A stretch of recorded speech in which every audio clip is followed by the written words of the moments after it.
isn't it? Presented by Pella Windows and Doors of Wisconsin.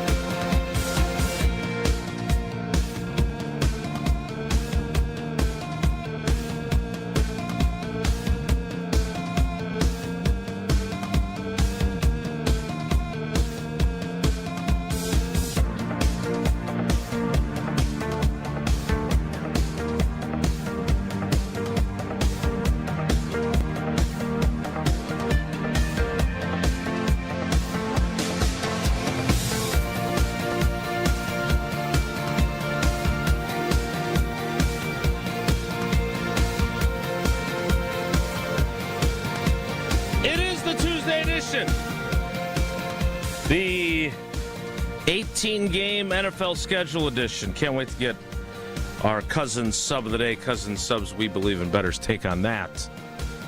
But he's going to have some takes on some other stuff first. Edition. The celebration of Bob Harland's life yesterday at Lambeau Field. I was honored to be there. A few stories were told. Mike McCarthy avoided breaking any major Aaron Rodgers news, but it was a great time, and I think Bob Harland would have enjoyed what he saw. Not the celebration of him, but all the old friends that he'd known for so long that did so much for that organization, in large part because they were working for him. Edition. And we get it out of the way right away. Somebody's got some basketball to discuss with one Jesse J. Nelson edition of Wilde Tausch on 94.5 ESPN Milwaukee, 100.5 ESPN Madison, 1430 ESPN Beaver Dam, ESPNWisconsin.com, the ESPN app, your Alexa smart speaker, streaming live video, Twitter, Facebook, YouTube, and of course everything you need on the amazing, incredible, stupendous, easy to use, easy to modify. So you can put Wilde and Tausch in the first slot so you can always find us as soon as you open the app in the ESPN Wisconsin app, which you can find both in the Apple and Android app stores. I'm Jason Wilde in Green Bay. Jesse Nelson is in the Everlight Solar ESPN Madison studios, ready to take his medicine like a man. You're a traitor. And joining us from his undisclosed location in the Sunshine States, he used to be our famous friend, and then we decided to switch to royalty-free music. The pride of Iowa. He is our cousin sub of the day, cousin subs We Believe in Better. He is Brian Bulaga. Brian, good morning. How are you? Good morning. I'm good. I'm great. Beautiful morning down here in Florida. And how sweet it is to be in the Sweet 16. I know Jesse, just like bowl games, hasn't had a taste of those in a while either. So for the basketball program to be in the Sweet 16, Iowa's football program to be winning lots of games, especially against Wisconsin, winning bowl games, and Wisconsin just simply being irrelevant in the Big Ten and the major sports, it's very sweet. It's a sweet day. And I believe the last time I was on, it was Wednesday, and Jesse told me that Iowa was going to get stomped out by Clemson. I believe that was the last interaction that we had. On air, that is, of course, on air. So a little worried it might be the last interaction, period, after the way things went. And then I'm going to recount the whole event. That I wished Wisconsin well against D3 High Point. Assumed that was going to be an easy win for Wisconsin to play the D3 school of High Point.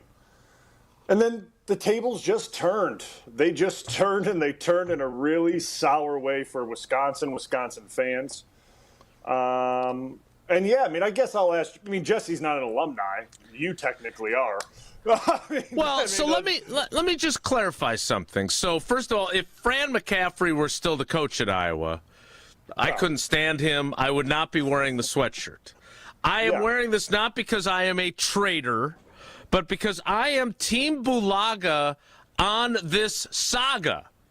Because Jesse Nelson, Bradley alumnus, was talking some major trash in your direction. It has become like your love language between the two of you is to say crappy things about the others. I can't even say alma mater because Jesse's a Badgers fan and you attended Iowa. But I thought Jesse was out of line. And when the tables turned, I said, I'm supporting my man Bulaga today because I got to get after Jesse with him.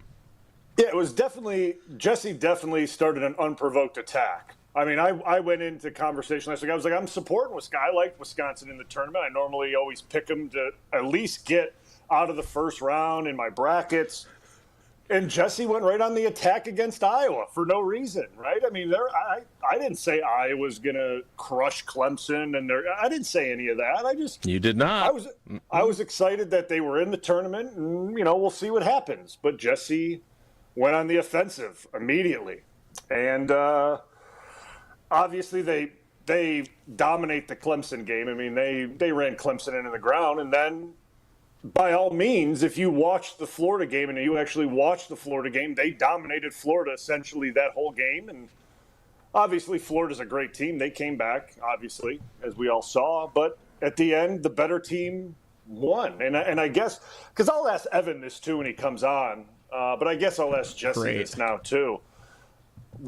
Where do you see Wisconsin sports programs? Where are they at right now? Like what you have teams now like Nebraska and Iowa getting to the Sweet 16 in sports that they normally don't. I don't know. Compete in that. I mean, obviously, they get into the tournament. Iowa does, but they normally don't go this well. And Wisconsin's normally a traditionally very strong basketball school. So the state of the program of athletics, just in general for Wisconsin, where is it right now? I mean, it's dark over there. It's very dark. Rival schools are catching them and passing them. Football, they've been passed for the last 5 years now, essentially. And now basketball, schools like Iowa and Nebraska. I mean, look at all the Big Ten teams in the Sweet 16. Normally it's a guarantee. Not a guarantee, but Wisconsin's normally a school you put in there. That's one of the schools that's in there. Since 2017, but yes, to your point, exactly. But obviously, like, they're a team that I always associate with going far in the tournament. That's just how it's always been, at least for me. But it's nowhere near that now. So, Jesse, what's the state of the athletic department at Wisconsin? Where are we at right now? Glad you asked. Thanks. All right. Hi, good morning. How's this going for you so far? 8 minutes. That means we got 2 hours and 52 to go. All right. So I will answer your question in a moment. Okay. I was please hold. I was at the sports book with my buddies for March Madness on Friday, and we're having a great day. Like, winning big wagers early in the day. We're up big. The Green Bay women come through covering 22.5 for us. We are just feeling it. Like, everything's going our way.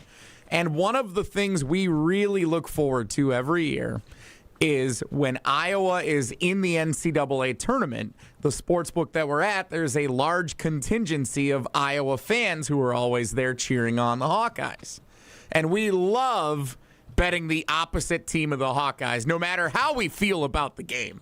Like, they played Richmond a couple of years ago in a 5-12. We bet Richmond, and we were all cheering on Richmond as they upset Iowa in the opening round of the tournament. I think it was St. Mary's got them a couple of years ago. Like, it's just fun betting against Iowa, and they almost always come up short in the first round of the tournament. So we get to revel in that every year. So I guess we were due to kind of get our comeuppance when Clemson, who was a juggernaut taking down a bunch of powerhouses last year in the tournament, and I thought for sure they're going to get by Iowa, and then Clemson would give Florida a game. Silly me, Iowa crushes them. And the first text, the second the game ends, I just get my phone lit up by Brian Bulaga. And I'm a few beverages in on a Friday night after celebrating a bunch of wins throughout the day. And I just look around and I recall, like, a couple of years ago, we were at the same sports book, same day of March Madness. And Bulaga's texted me because it was like your first time you were coming on as a cousin sub of the day or something. And I told my friends, hang on a second, I can't go to lunch yet. I got to text Bulaga back. And they're like, oh, you're texting Brian Bulaga? That's pretty cool. Oh, wow, you're so cool. And now I'm just getting a bunch of grief on a Friday night from Bulaga talking about Iowa smack after they beat Clemson, ruining my day. That was so perfect, except for that one day or that one game. So thanks for that. Appreciate that. Yep. And then my pleasure. And then it happened again on Sunday, and that was even worse as I'm sitting home on the couch trying to, sleep off the weekend and watch some of the games that are still going off. And here we are, Bulaga, where's Wisconsin? Oh, I don't see Wisconsin in the Sweet 16. Never a doubt. Oh, here comes Iowa. Obnoxious. Also, just like the bowl game, the game was in Tampa. If you were talking so much smack, you're right there. Why didn't you go to either of these games if you felt so good about them, Bulaga? Because I don't travel up to Tampa to watch any games. Like, I'm not going to watch games. I'm not going to sit in the stadium and watch games. And I'm going back up there. I think, what is it? It's almost April, in May, for WWE. So I'm going back up there here pretty soon to go take the kids to WWE. Get Backlash. out of here. It's going to be great. So, I don't need to go to Tampa and high bench or high mark, whatever it's called, arena, more than, 3 times in the The thing you're most known for is you introducing yourself Iowa. on Sunday Night Football saying, Brian Bulaga, Iowa. And now Iowa plays in a bowl game in Tampa, and they play in the NCAA Tournament in Tampa, get 2 wins, including dethroning the reigning national champions in the biggest upset of the tournament. And you won't go to either of those because it was too cold out in January. It was. And because you're going to WWE next month, you can't make 2 trips up the road, 45 minutes in the same 30-day stretch. If you think it was going to take 45 minutes to go anywhere near that arena, you are out of your mind. You're out of your mind. And second of all, that was you look at the crowd that was there. I don't need to be a part of that. That's a Florida-heavy crowd. They were obviously going to be very surly the way that game ended. There's just no need to be involved in that. There's just I have the best view from my house. The best view is sitting on my couch from my house, having perfect cell service to text you after the game to tell you. Yeah, Brian, what happened. Don't let him do this. He's changing the subject from him being a smack-talking jackwagon to you didn't go to the game so you weren't supportive enough of the Hawkeyes. Exactly. Don't let him change. It's not like they were in storyline. Portland. They were 30 minutes up the road. Make the trip if you feel so good about your squad. And you still haven't answered the question about the state of Wisconsin athletics. Because I don't want to. I don't want to answer that question, Brian Bulaga. Do you think that the basketball program maybe did Squat Fest too, and it's not helping them as much as it's not helping them as much as one would think? I'm just wondering at this point in time. 10 months later. Hey, Squat Fest is right around the corner again. It's coming up. Late June. It's right around the corner. But no, listen. I told you last Wednesday. I have no expectations for the team going into the tournament. That's what I said. I have no expectations. So whatever's going to happen is going to happen. I hope they play well, and they've played really well, and they did.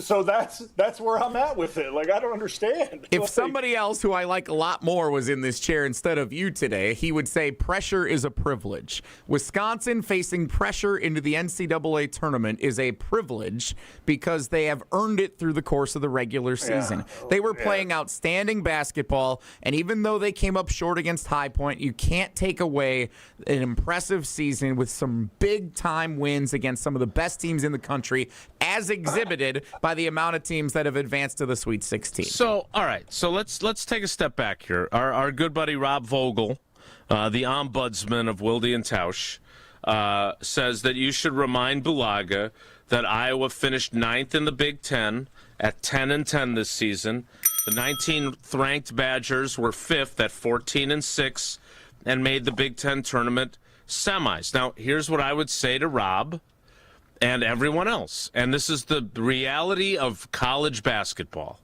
right? Like, and I'm a little disappointed that Jesse didn't get after you in a weak-minded attempt by pointing out that the women's team lost to Virginia yesterday. I still had that one holstered. Don't worry. This is the reality, and I said this to Tausch when he was super excited coming back from Chicago from the Big Ten tournament. Whether it's right or not, and certainly the players and the coaches and their families shouldn't look at it this way, but the reality is the rest of the world looks at it this way. What'd you do in the tournament? They don't give a damn about what you did in the Big Ten tournament. No one is talking about, hey, the Badgers went 14-6 during the Big Ten regular season. What a great win over Michigan. What a great win over Illinois. Because this is, for better or for worse, college basketball is all about this tournament. No one ever talks about anything else. And because the Badgers have not made it to the second weekend since 2017, Brian Bulaga gets to come on here and smack talk the heck out of Jesse, in large part because Jesse brought it on himself. There was no initial act of aggression toward Wisconsin or Bradley, for that matter. Or Bradley. And you went after him, and he has every right now, after being attacked, to not only defend himself, but now gloat in a huge way. And all of us on our little text chain love the fact that he waited absolutely 0 seconds to text you to rub in the fact that they advanced to the round of 32 and then that they reached the Sweet 16 by upsetting the defending champs and a number 1 seed. And he is well within his rights. They're probably going to beat Nebraska too, and they're probably going to go to the Elite Eight. So that's just wonderful. Okay. So like, here's what I mean, Jason, you hit the nail on the head with Rob saying, well, they went whatever. And Homer said this last night, because obviously my basketball knowledge is not good. Obviously, Homer is the voice of Marquette. He follows it very closely. He's very in tune with it. As he said last night, nobody cares what you did in the tournament, in the conference tournament. Just nobody cares. True. It doesn't matter. Teams and that sucks. That sucks, but it's the reality. Yeah, teams are now even starting to consider resting guys in that tournament to get ready for the NCAA tournament. So that's telling you that the teams are starting to not even care.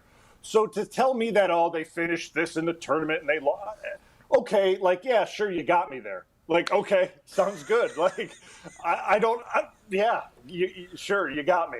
But guess what? One team went on to beat one of the favorites of the entire tournament in Florida and did it looking pretty good. I get that Florida stormed back because Florida's Florida. Like, they're super impressive. You watch all those guys, they're all like 7 foot and move like freak shows. Like, they're all really good. But for the most of that game, you thought Iowa potentially would have won that game by 10 points. Like, that's the way that game was going. And it was kind of like, what's happening here? Like, that's the way I was watching that game. I was like, this is incredible. Like, I have no expectation that they would be within 10, let alone winning by 10 at one point in the game. So, like, okay, like, this is great. But the tournament is the NCAA tournament. This is the only thing people care about. Like, it's the only thing is, where did you finish? And like Jason said, getting past the first week, that's all that people care about. Like, that's the benchmark, is getting past the first week and getting into the Sweet 16. And listen, I went into this because we do a little fun family bracket at home. We do. And I had Wisconsin advancing. Well, I had them losing the next round, but I had them beating High Point. I wanted Wisconsin to win. But it is what it is, right? Like, they played that way, like, that entire game. And Jesse, you and I talked about it too when we were texting. There was at no point in time that Wisconsin was pulling away in that game. They were up, I think, by 8 or 10 at one point, maybe. Like, right out of the gates, they were up. And then from that point on, it was pretty tight. Yeah. Yeah. But High Point stayed in that game the entire time. right? Like they were shooting threes from God knows where, and they were going in. Wisconsin could just never pull away. Whether that's a luck of the draw or the setup of the team was wrong or listen, I don't know basketball that well. So, I don't know, but. Neither does Jesse. Yeah. But what I do know is Wisconsin should have went on to the round of 32, and they didn't. And that's the way it goes. The only top 5 seed to lose. And look, I take no joy in that. I was disappointed, no doubt about it. And I would have been fine if Iowa would have lost 2. But now that they have not only won their opening round game, but also have reached the Sweet 16, we get to enjoy watching Jesse, who again brought. I can't emphasize this enough. He brought this on himself. He was the aggressor toward you. He wanted to be Mr. Tough Guy with his 10-year NFL veteran buddy, talking trash to a guy that could stuff him into a trash can, and this is how it's played out for him. So we will sprinkle in more ridicule for Jesse throughout the rest of the program. It's okay if we don't. No, we will. I think there'll be some other opportunities later in the program. We need to get ready for Evan Cohen to join us from Unsportsmanlike. We need to get Brian's take on Tausch's list from yesterday. We'll do all that and continue to give Jesse grief as we roll on with Brian Bulaga as our cousin sub of the day. Cousin subs, we believe in better. It's Wilde and Tausch. This is Wilde and Tausch. Wilde and Tausch is presented by Pella Windows and Doors of Wisconsin. Call Gina Della from Pella at 855-PELLA-WI or visit online at PellaWI.com/radio. The Brew Crew are back on March 26th. Turio sends it deep to left, and there she goes! Catch the Brewers on local TV as they open up the season against the Chicago White Sox. And Yelich launches one deep right center field. Forget about it. Oh my goodness, third deck. Brewers opening day is presented by Construction Business Group. Tune in March 26th at 1:10 on Fox 6 in Milwaukee or check your local listings to watch the game. Buying or selling a home isn't just a transaction. It's one of life's biggest decisions. That's why clarity, trust, and the right guidance matter, especially in an ever-changing market. I'm Tony Wendorf with Tony Wendorf & Associates, powered by Keller Williams. I'm John Lorenz. And I'm Taylor Mangini. Our team delivers a white glove experience at every price point, combining expert negotiation, local insight, and genuine care. Get started today with a team you can trust at wendorfteam.kw.com. Tony Wendorf & Associates. Driven by faith, gratitude, and results. It's ESPN Wisconsin's Game Night, so for Events by Design. Events like appreciation parties and retreats can go a long way towards boosting morale and retaining top talent. Events by Design is your go-to creative partner for employee events that truly make an impact. They help leaders retain top talent by making their people feel seen, valued, and celebrated. The creative team at Events by Design does all the planning and production, making sure things not only look great, but also work. Make a smart investment in your culture today. Search online, Events by Design. They design, you party. You ever notice that some people are picky when it comes to their beer? But Yuengling gets it. That's why they brew a beer for every taste. Start with a legend, a Yuengling traditional lager, a smooth amber lager that's been around longer than our great football rivalries. Then there's light lager. It's crisp and easy drinking. Golden Pilsner with a clean, refreshing taste, and the Black and Tan, a perfect blend of porter and Pilsner. Whether I'm tailgating, watching the game at a sports bar, or just kicking back, I'm reaching for a Yuengling. Yuengling, the oldest brewery in America. DJ Yuengling & Son, Pottsville, PA. Enjoy responsibly. Make your fitness goals last with Johnson Fitness & Wellness, the largest specialty fitness retailer in the country with 5 locations in the Milwaukee area. At Johnson Fitness & Wellness, you'll find top-rated treadmills, strength equipment, ellipticals, bikes, and more, all guided by certified fitness experts who match the right equipment to your goals, space, and budget. And with white glove delivery and installation, plus flexible financing options, you can build your home gym with confidence. Visit one of their stores today or online at johnsonfitness.com. UW Credit Union presents the Student Athlete of the Week, supporting local student athletes as they grow on the field, in the classroom, and in the community. UW Credit Union is here for every you. Learn more at uwcu.org.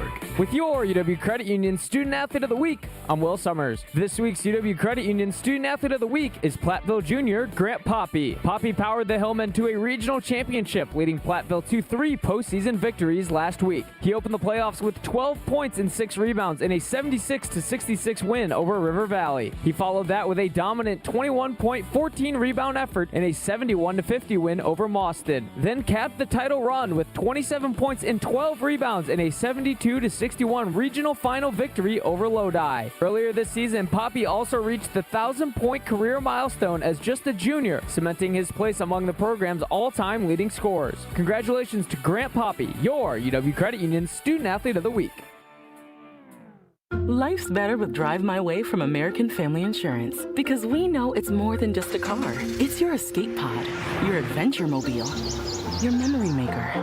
And we help protect the dreams that drive you. Personalize what you pay for auto insurance and you could save between 10 and 35%. American Family Insurance. Get a quote and find an agent at amfam.com. Products, pricing, and availability vary based on the way you purchase insurance and by state. Unsafe driving behaviors may increase your rate. American Family Mutual Insurance Company, SI, and its operating companies, 6000 American Parkway, Madison, Wisconsin. You're listening to Wilde Tausch on 94.5 ESPN. Presented by Pella Windows and Doors of Wisconsin and sponsored by American Family Insurance.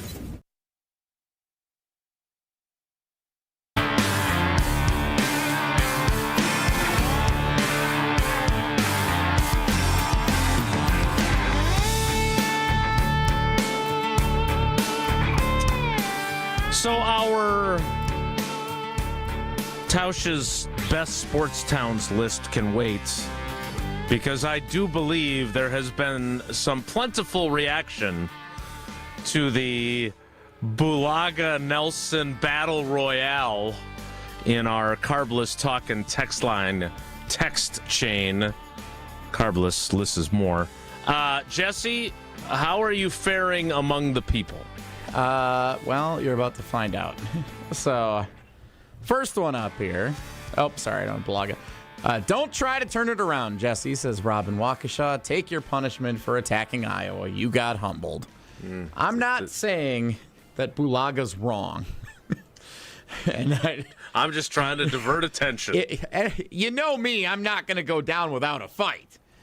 It is concerning. I don't know if that's the right word I want to use here. It's disappointing to hear the perspective of someone who is familiar with the Big Ten being able to gloat and laugh at Wisconsin not being competitive in the things that matter most in college athletics. Which is the postseason. Yeah, so here, let me pull up another one here because this will help with what we're going for. So Douglas in Sun Prairie texts in on the Carbless ESPN Wisconsin Talk and Text line. Didn't I hear that the Wisconsin women's hockey team won the national championship? Which they did on Sunday afternoon. Wisconsin athletics is fine and being carried by these young women. So obviously 9 NCAA women's hockey national championships for head coach Mark Johnson and that program. Nothing to be ashamed of. But Tausch said yesterday, and I think we all agree, the things that you are judged for, the engine of your vehicle that is the athletic department, is football and men's basketball. Iowa can be the first to tell you that because they've had a fantastic women's basketball program for several years now. Except for yesterday when they lost to Virginia in the second good one tournament. Yeah, hey, the Badgers, though, they're in the quarterfinals of the WBIT, so take that still after their in the 10-game losing streak. But to your point, Jesse, and it's a good one, look, I am a girl athlete dad. I have a cross-country runner who also runs track and field. They both play golf. Sydney plays volleyball and soccer. And other than volleyball at Wisconsin, which has now become a revenue generator and has been a very successful program, no, I'm never going to downgrade Badger women's hockey with one of the all-time great, iconic people coaching it. right? I mean, not only is Mark Johnson from the Miracle on Ice, but Mark Johnson's dad, Bob Johnson, is a legend. So I would never demean what they've accomplished, but it doesn't get the same level of attention as football and basketball. It also does not drive the financial engine of the athletic department. So congratulations to them. It's awesome. We love that they are having that success. We love that the volleyball program has a national championship. Final Four last year. And I covered all those teams, every single one of them. And I covered them with softball, rowing, everything at the State Journal during my career. And I covered them with the same commitment to do a really good job and tell those stories like I cover the Packers. So I am not in any way demeaning what they have accomplished. But they are not the attention-grabbing, revenue-generating sports. And Brian Bulaga gets to have bragging rights on those. And again, let's not forget that the part of the problem here is if you take the entirety of their seasons, Wisconsin men's basketball had a better year than Iowa men's basketball. But nobody cares. It's March. What does Tausch always say? Wake me in March. And that's the reality for most fans. Oh. Brian. You know, Jesse, I know you don't want him to get after you, but muting Mike is a step too far. Really, Jesse? You mute me? Really? There was one way for me to win this argument. That was it. That's kind of you. I obviously, it's great for the women's I mean, obviously, I have a daughter. She plays soccer, and I'm very happy when her teams do well, and obviously I'm a supporter of women's sports. But Jason, you hit the nail on the head. Like, when you judge an athletic department, it's really based on two sports, right? Like, it's based on two sports, and it's this time of year. And for basketball, that's the problem. It's this time of year, at least football, right? They have, if they win 9-10 games, get to a good bowl game, maybe not the playoffs, but get to a good bowl game, and they win that bowl game against a good team, it plays a little bit differently. But for basketball, it's right now. It's literally right now. Like, how do you fare in this part of the season, which is March Madness? And as much as the women's volleyball team at Wisconsin's obviously phenomenal, the women's hockey team seems like they dominate every single year. That's great. But guess who generates the revenue for those programs to have the success that they have? I get the volleyball probably starts generating their own now because how good they are. Not sure how the numbers stack, obviously. Right. But there's two programs that drive the revenue for everybody, right? And if those two programs are struggling, I'm not saying Wisconsin basketball is struggling, but if you're getting knocked out in the first round, the revenue's not as high as it was if you were playing this week. Right. I can assure you that. Right. Especially for the football program. Not going to a bowl game in how many years? It's tough. Yeah, we definitely you don't hear Jesse. Jesse's going to have to wait until the next Badgers win over Iowa in football before he can really say much of anything at this point, and I don't know when that's coming. So we will. I hope to God that coach gets hired at North Carolina. I can tell you that much. Dude wins everywhere. Get him out of there. We need to get to Evan Cohen. I do want to ask him if he is the same type of trash talker with his buddies as Jesse was, and what do you do when you end up on the wrong side of it? We will get to him coming up after I tell you about the new season of Behind the Bucks. The Bucks take on the world, narrated by Charlie Behrens, right now on the Bucks Plus Audio Network, presented by Gallagher, your trusted insurance broker and HR and benefits consultant. You can find that everywhere you find your podcasts, plus on the Bucks.com/plus website, the Bucks app, our ESPN Wisconsin app, and again, wherever you get your podcasts. Behind the Bucks, presented by Gallagher. Evan Cohen joins us next. It's Wilde Tausch. Wilde and Tausch continues next on 94.5 ESPN, presented by Pella Windows and Doors of Wisconsin, and sponsored by American Family Insurance. People hear Horicon Bank and they think local instantaneously. Over the years, was able to help them in their later years when they needed some care. So I would say that was cradle to grave experience for me. We encounter precious moments like this all the time. We have a trust administration department that can help. Our motto is together as a bank and as an organization, and then doing good. There's amazing success stories of small business entrepreneurs who now are multi-million-dollar companies. Horicon Bank, together doing good for 130 years. Member FDIC. $2.3 million. A recent Schwab survey of Americans says that it takes $2.3 million to be wealthy. Well, you may have had your financial plan set on a bigger or a more humble number. But if you're looking for added insights on how to get there or how to avoid some tax pitfalls on the way, Annex Wealth Management is ready to listen. Mark Tauscher here, and whether your situation is complex or simple, the Annex Wealth Management team can give you wealth expertise and guidance on reaching your goals. Annex Wealth Management. Know the difference. March into big savings at Exterior Pros and Baths. Refresh your home this season with energy-efficient windows, durable roofing, beautiful new siding, or a stunning bath remodel and get $3,000 off your project. That's $3,000 in instant savings during their March savings event. But this offer won't last long. Call 262-800-4274 or visit extpros.com today. Exterior Pros and Baths. Big savings done right. One of the most important concepts in sports is don't drop the ball. Are you dropping the ball with your estate plan? When was it last updated? Have you even done one at all? It's ESPN Wisconsin's Jason Wilde for Walney Legal Group. There's a lot at stake for you and your family when it comes to wills, trusts, probate, and elder planning. At Walney Legal, that's all they do. Tailored documents. No confusing legal jargon. Just thoughtful guidance. Do the blocking and tackling to protect your family. Start a conversation today at WalneyLegal.com.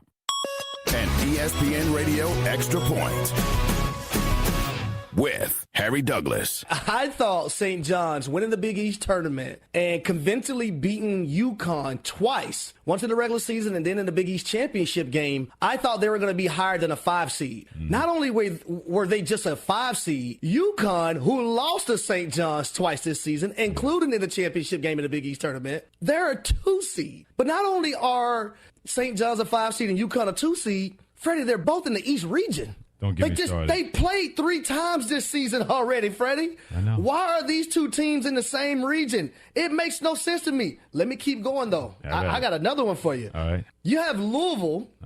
Same region, by the way. Same region. If Louisville wins their first round game, and Michigan State it wins their first round game, they play each other in the round of 32. Who made this bracket again? I'm Boomer Esiason. My mom died from cancer. She was only 37 years old. She didn't have life insurance, and that was devastating for my family. That's why having life insurance is so important to me. Ethos makes it fast and easy. Get a quote in seconds, apply in minutes, and get same-day coverage. You can get up to $3 million in coverage with no medical exam. Get your free quote at ethos.com/play. That's ethos.com/play. Paid spokesperson. Time spent on application may vary. Online health questions required. Every March, are brackets the only thing you can think about? Do you have symptoms such as constant bracket obsession or moderate to severe bracket-related distractions? You may be living with bracket brain. Thankfully, there's ESPN Tournament Challenge, the #1 proven way to treat bracket brain right at the source. So this March, download the ESPN Tournament Challenge app, fill out your men's bracket, and get you and your brain in the game. ESPN Tournament Challenge. Play the #1 bracket game. Presented by Allstate. Evan Cohen on Wilde Tausch is brought to you by Johnson Fitness and Wellness, the largest specialty fitness retailer in the country. Shop in-store or online at johnsonfitness.com. This is Wilde Tausch on 94.5 ESPN, sponsored by American Family Insurance. Insure carefully, dream fearlessly. Get a quote and find an agent at amfam.com.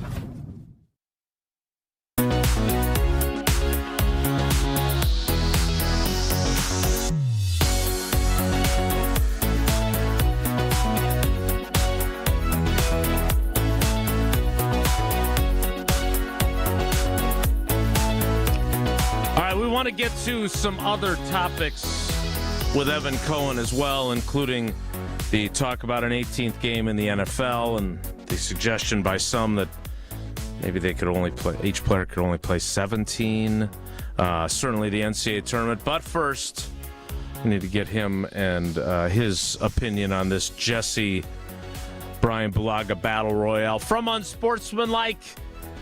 One of our favorite cast members on the show. It is Evan Cohen of Unsportsmanlike. Evan, good morning. How are you? Jason, Brian, Jesse, how are you guys? I cannot believe Bulaga is that guy. I can't believe this. What really, guy? The guy that texts the people, the friends, the coworker, the people in your life, as soon as bad things happen to one party and good things happen to the other party, you're a rub-it-in guy? Well, wait a minute now. You're misrepresenting what happened here. Yeah. Oh, I don't know. I got it from Jesse. That makes representation to me. Whoa. Jesse was the aggressor here. Here I am enjoying my night, winning a bunch of bets, and all of a sudden I get a text from Bulaga lighting up my phone, ruining the evening. Okay. Well, so let me go back. Let me go back in time. I don't remember the first time that Brian and I spoke. It was years ago. We had an amazing conversation. We talked about our families, kids, soccer, the White Sox randomly came up, Packers, radio, everything. Home run conversation, okay? No complaints any which way. But that means that, did I read the situation incorrectly? Is Brian Bulaga the guy that if your team, and if you're a friend of Brian Bulaga in his life, that if your team performs poorly and his team performs better, he's a rub-it-in guy? Because that's what Jesse is portraying, to me at least. No. That Brian's a rub-it-in guy. It's not even close. It's not even close. And why that is because on Wednesday of last week, I said I am hoping Wisconsin does well. I have Wisconsin winning. I outwardly said I like when Wisconsin does well in the tournament. I pick them normally to go far in the tournament. And then right after that, Jesse told me, well, Iowa's going to get smashed by Clemson. So that's wait a minute, Jesse. Jesse, you looked at his entire part of it. What? So that's the way that went. Strike. Yes. No, okay. Brian, I apologize. I stand corrected. That's on me. Now let me address Jesse. Oh, boy. Jesse, if someone who's not a fan traditionally of the team you root for says, you know what, I got to tell you something. Kind of into your team this year. They're really likable. The Boyd and Blackwell are great. I heard Greg Gard on Unsportsmanlike. I'm really, you know what, I kind of like what's happening here. I'll be rooting for you guys, just not against my team. You take that and you say, you know, thank you. I appreciate that. That's the right assessment of my squad. You know what? Let's hope we meet down the line, and that's it. You don't then take that and talk trash in return.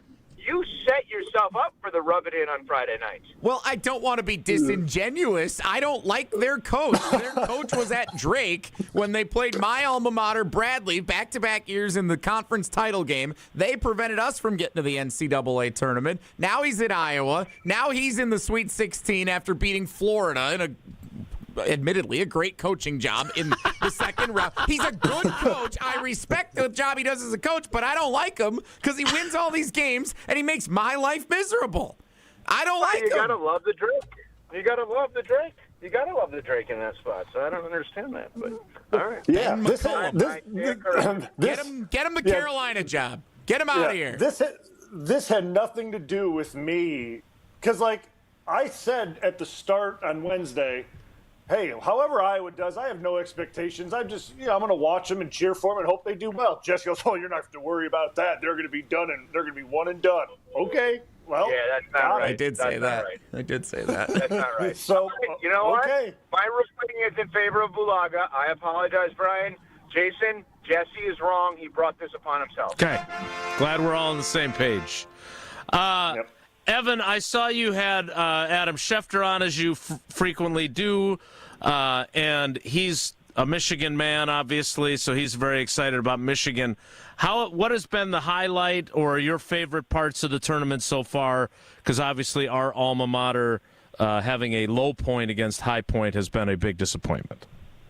Yeah, I've been kind of bummed, honestly, around the tournament. Like, it's weird because I'm the guy that says I don't love the Cinderellas past Thursday and Friday of the opening week, and we have no Cinderellas, and yet I'm not as into it as I thought I would be for some reason. I guess there's part of me that still is always living in the past, and even though I was not a Syracuse fan in the moment, I think back to Carmelo Anthony in 2003, and I'm like, can we ever get that young superstar player that actually leads a team all the way? So I'm like, oh, maybe Darren Peterson could be that guy for Kansas, or maybe A.J. DeManstead for BYU, and maybe still Darius Acuff Jr. for Arkansas can be that guy.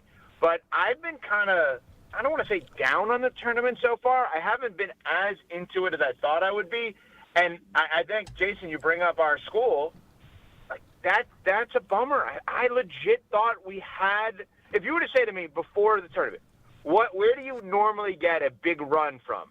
You would say veteran backcourt, big guys that at least can play a little, and a coach that's been there and done that.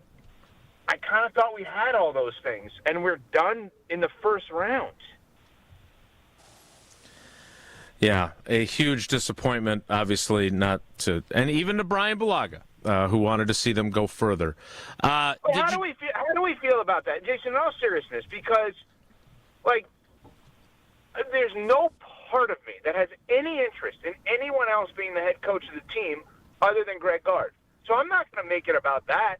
Based on what I've seen, Blackwell and Boyd are the exact kinds of young men you want leading the Badger program, right? Like, they feel great.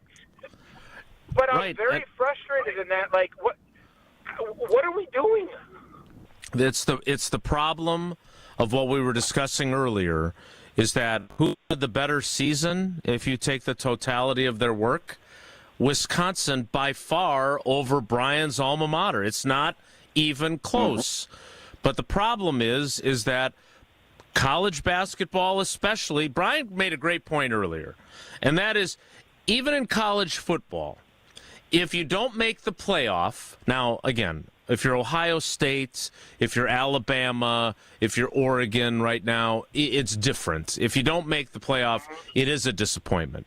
But for a significant majority of college football teams, if you have a really good year and you make a high-level bowl game, even if kids are opting out, it's still there's a different feeling about your season.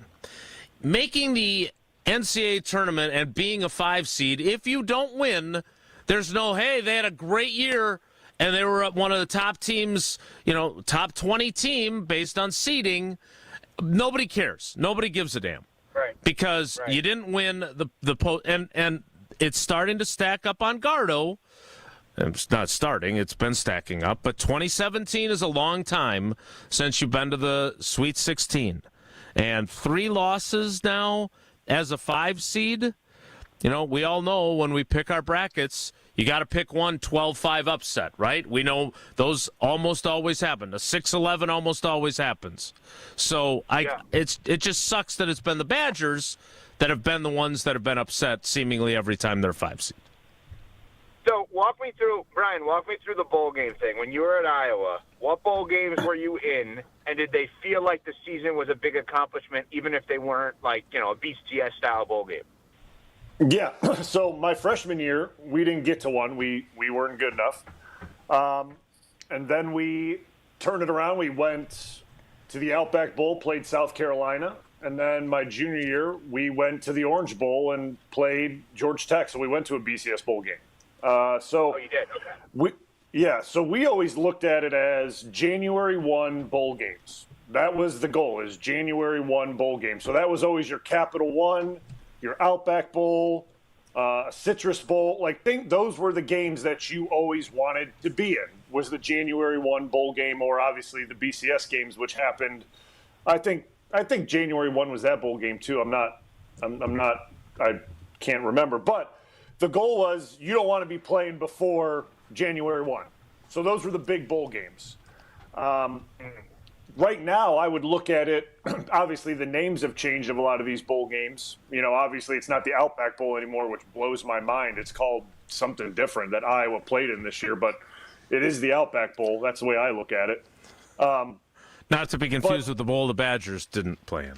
Yes. But I think teams now, kind of like what I said earlier and what Jason said, if you have a good 9-10 win season and you don't get into the playoffs, because obviously not everyone gets in, but you play another good opponent in a bowl game and you're able to win that game, that's a positive light on your season. You're a 10-win team. You finish in the top 25. You beat a good team in the bowl game. Normally it's going to be from the SEC or Big 12 or whatever it may be if you play in those good January 1 bowl games. But here's the wild thing about what you just did, though, Brian. What you just did, when we're talking about Wisconsin basketball and how we should feel and how it ends, and you're relating it to bowl games, in a roundabout way, and I can't believe we just stumbled on this, we now found the origin of why Barry Alvarez was always okay with the Rose Bowl and not a title. He wasn't worrying about that every year. Because Hayden Fry must have said that over and over and over again in Iowa. As to why Ferentz thinks about it, as to why Barry thinks about it, as to why that is the goal is January 1st or beyond bowl game, not championship necessarily. You don't phrase it that way. That is Badger football. That is not where we are currently. That is where we think we should be comparatively for Badger basketball, which I think it's safe to say January 1st. So if football for us is January 1st as Badgers, basketball is second weekend. Yep, I love that. Yep, nailed it. I don't think it's fair for us to sit here and say we should win the national championship every year because Kaminsky and Decker and Gosser and Showalter and Hayes, nobody else I can remember from those teams, all were inches away. That's the abnormality. The normality for us should be January 1st or beyond bowl, second weekend college basketball NCAA tournament on the men's side.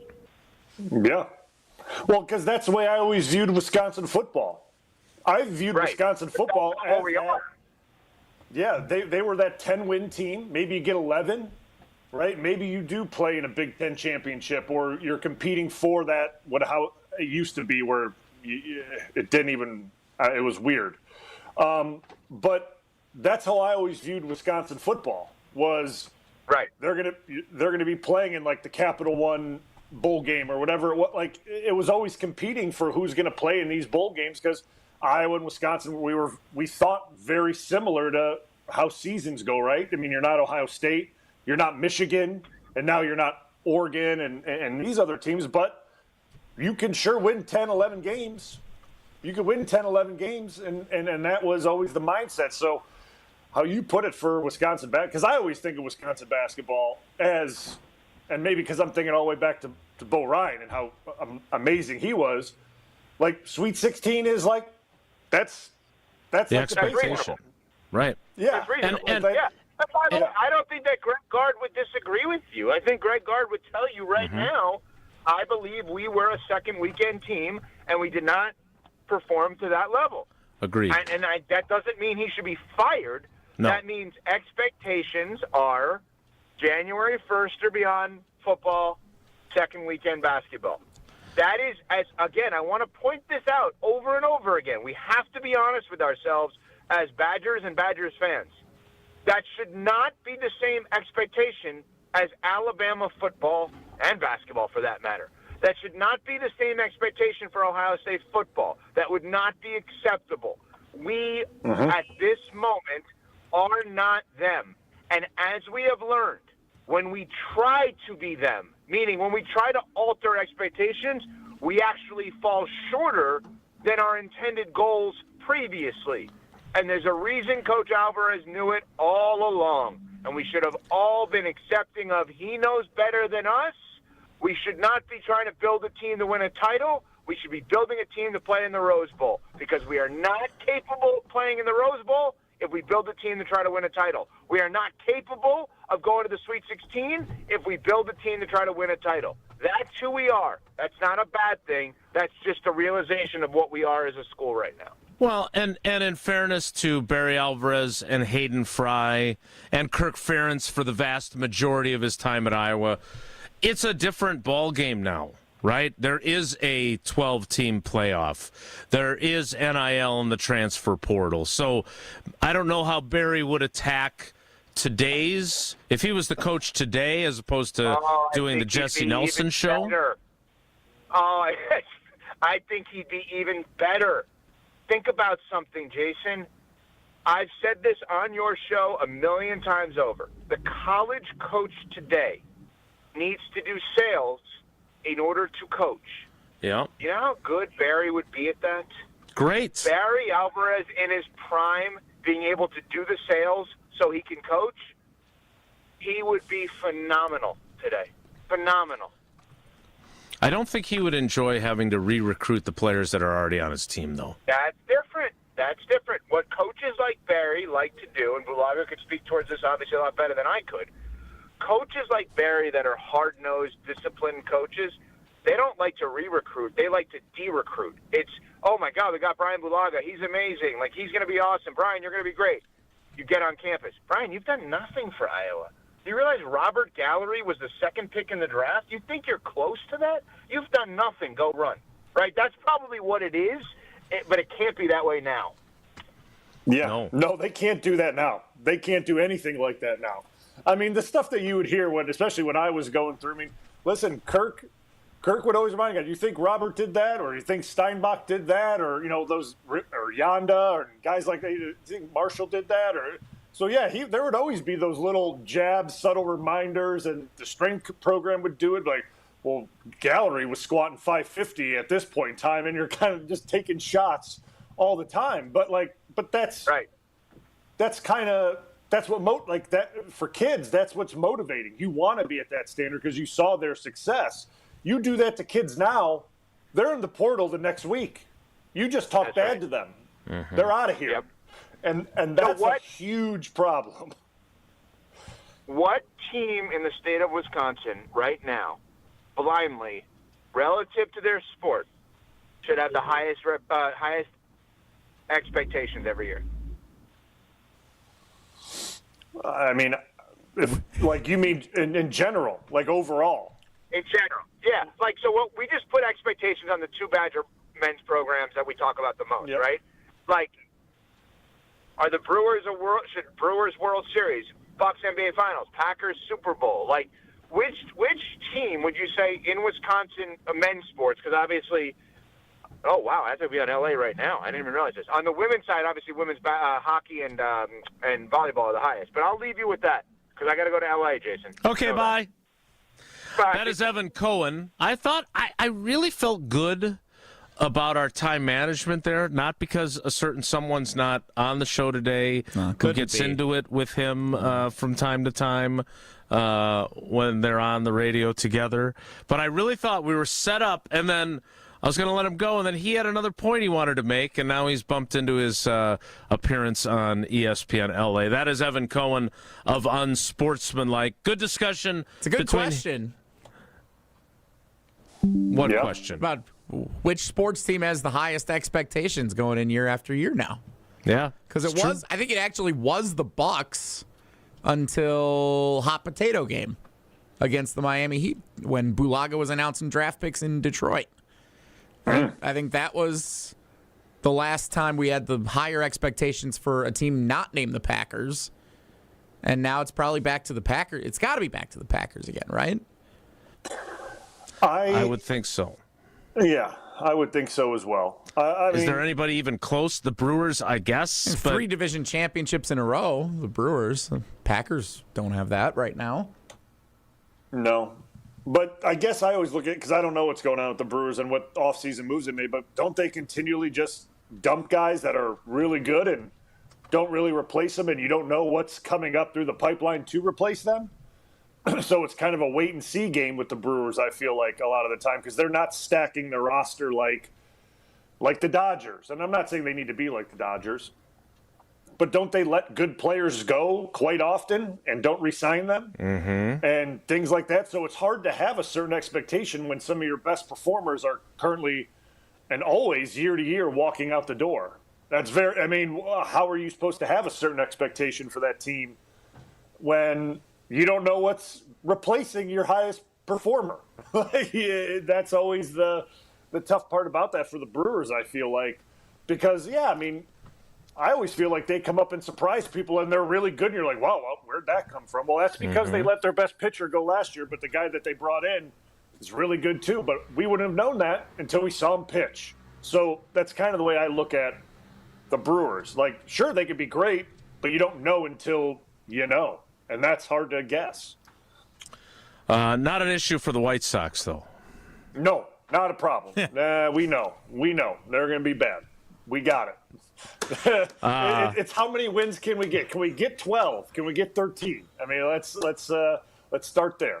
Let's start with like 10 or 13 wins and build. Let's try to avoid 100 losses. And then if we get below that, then we've got something. Brewers White Sox opening day on Thursday, and I'm not saying anything about it in this conversation with this guy around. Probably a good decision. Yeah, just let that go, because they could start the season hot. They could win their first 4 games and not win another game for 4 months. You never know. So just let that one go. I'm picking the Brewers because I have a feeling the Sox are going to be bad again.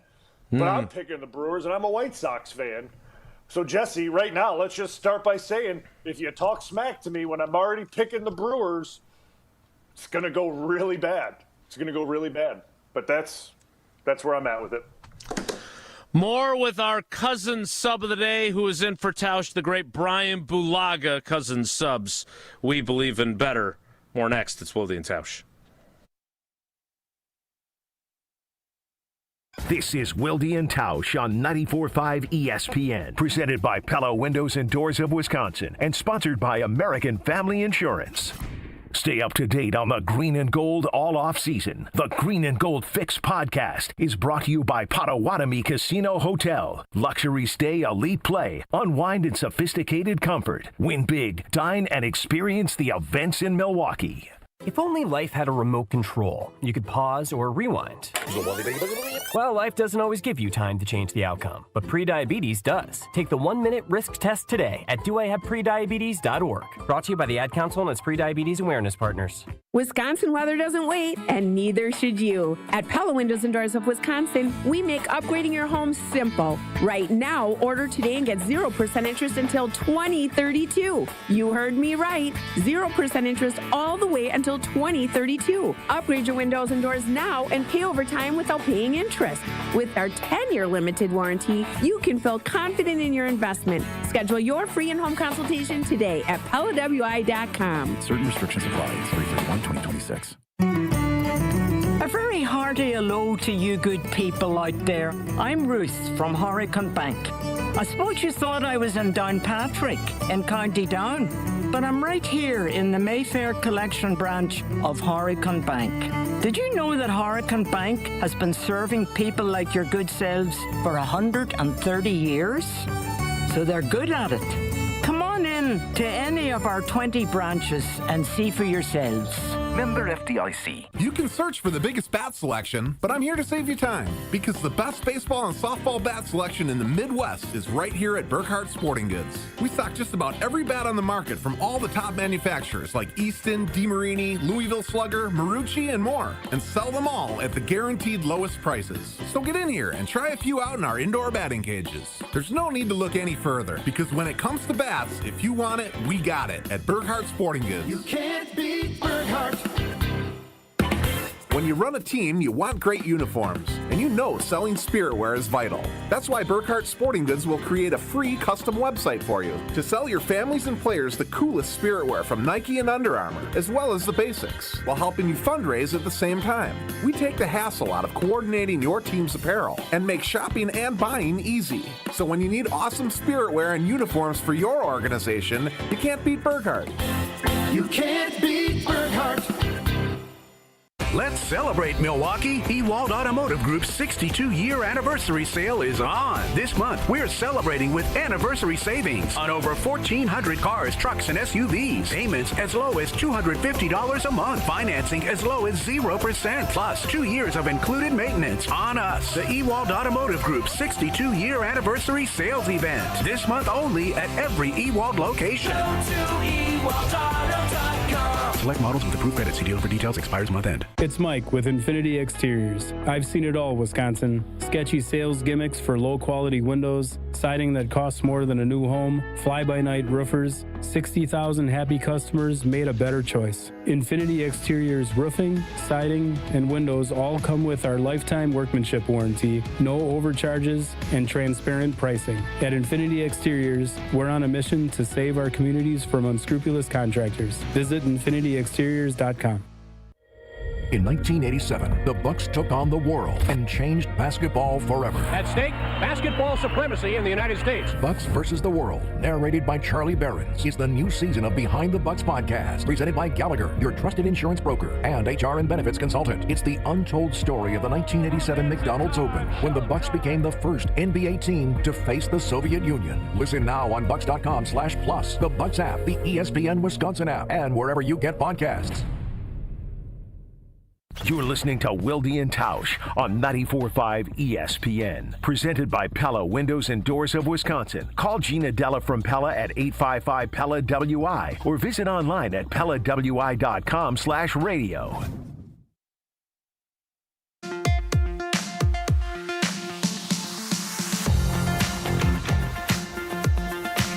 Thanks again to Evan Cohen.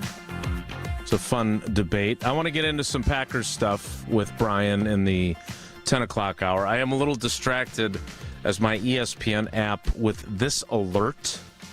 Quadruple amputee pro cornhole player charged after allegedly fatally shooting passenger in car while driving during argument. I'm not making light of anyone dying. No. But a lot of layers there. That is, yes. I've never seen anything like that on my phone. So that was a little bit of that threw me a little bit. I need to turn off my notifications during the show. Apparently, I got that too. And I was reading through that. I was like, I had to read through that a couple times to make sure I was reading that correctly. So that's a lot. That's a lot going on. There's a lot going on there. Hey, did they ever find that guy in your neighborhood? Yeah, great question, Jesse. Did the FBI ever track down that criminal that was working his way through your neighborhood? You joined us, yeah. So let me tell you, to my knowledge, no. To my knowledge, he's still on the lam? Where he fled or where he went or how it happened, I don't know. I will say this, because I don't want to get too much into it, because I know a lot, and obviously I'm not going to. Sure, right. We understand. Give us what you can. There's still people living in that house. Like, he lived in here, in the community. And there's still people living there actively.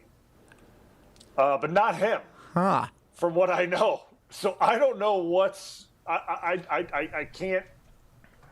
I don't know exactly what happened, especially... Bake him a pie and go over there and see what happens. with the front amount... steps. Hey, I'll tell you... I know you lived here for 5 years, but my name's Brian. I got you a blueberry pie here. I'll say this. When you see the amount of force, literally manpower, that was in the neighborhood, helicopters over the top, you're thinking... No, he must have done something really, really, really bad. Like, I mean, you're talking El FBI, Chapo. Yeah, FBI and ATF agents walking up and down the street. You're like, okay, like something's going on here. It's kind of weird. And then you find out that hasn't been found. It's just unbelievable. Somewhere in Montana or something.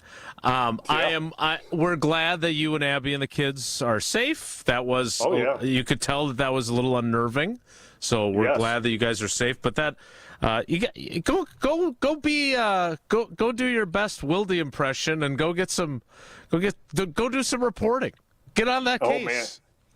Man. I would love to ask questions to the people that are currently there, because I know no one's moved in there. It's same family. It's got to be. To my knowledge.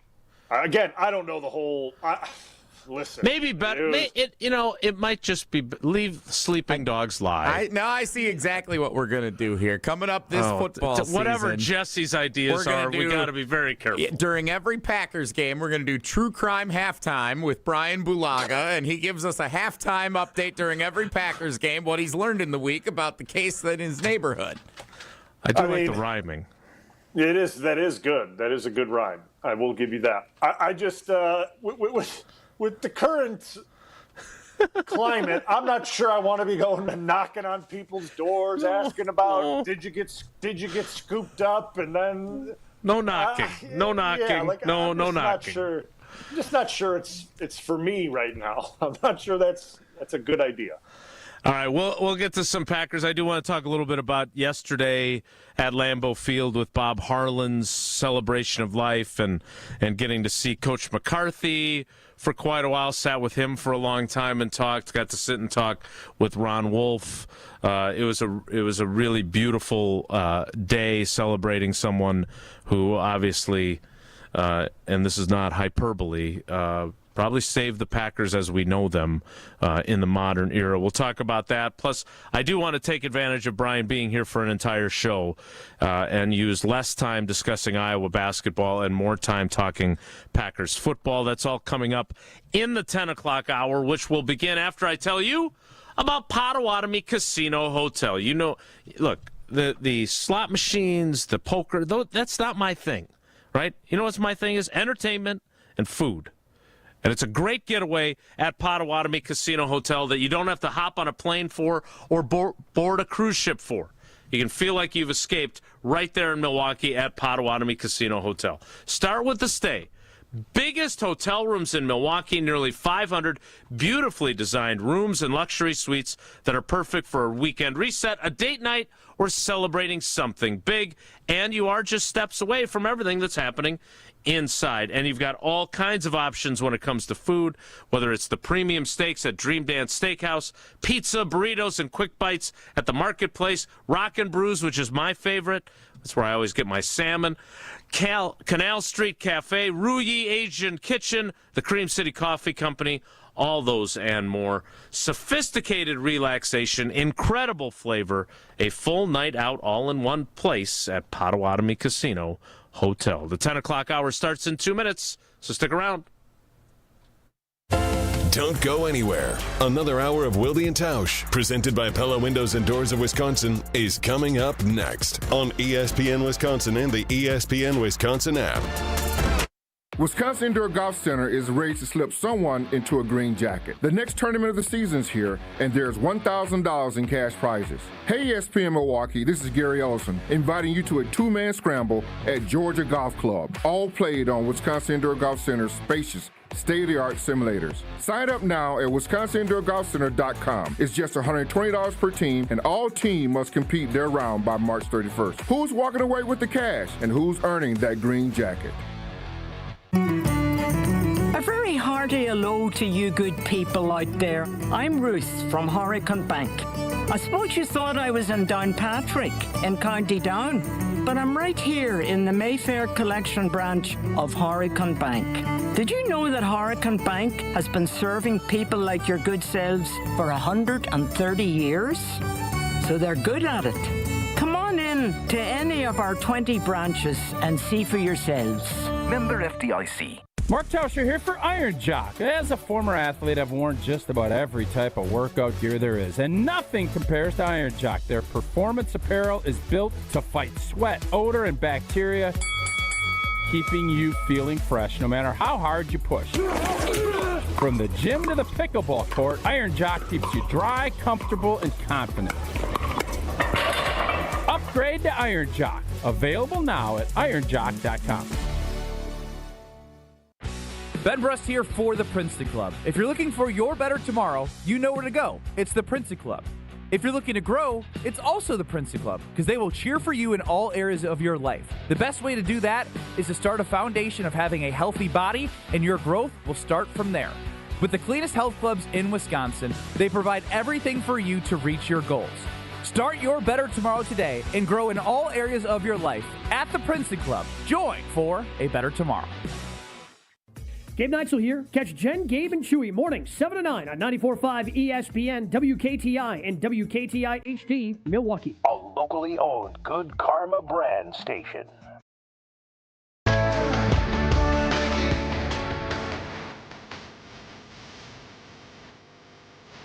The 10 o'clock hour of Wilde Tausch with Brian Bulaga as our cousin sub of the day. Cousin subs, we believe in better.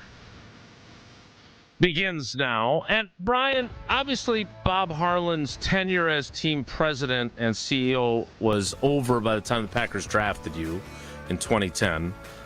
He was the president from 1989 through 2008, early 2008. Did you have much interaction with him? Did you come across him at all during your time in Green Bay? I did not. I mean, I obviously heard a lot about everything he did for the Green Bay Packers, right? I mean, I heard a lot about kind of carry it out of the dark ages, so to speak, right? And brought it into prominence, which is obviously an accomplishment for any president of any organization to take something that was really bad and make it really good. So it speaks to who he was. But no, I never got the chance to meet him personally. But everything I heard was just an absolute top guy, and phenomenal person. Yeah, and so it was really neat to be there yesterday. They did a public event in the atrium where Mike McCarthy was back, and he spoke before heading back on the trail for pro days with the Steelers. Ron Wolf came back from Florida with his wife Edie and spoke for a little while. Ed Policy spoke. Kevin Harlan was the moderator. Obviously, he's the son, one of Bob Harland's three sons, along with Brian and Mike. And their families they hosted an event upstairs afterward that I was fortunate enough to get to go to. And, I have to say, while I love my friend Jamie Glinberg and his amazing kids and his sister, Courtney, who is married to Mike Harlan, as much as I love Ari Gold, it was even better to sit and talk with Ron Wolf for a while and sit and talk with Mike McCarthy.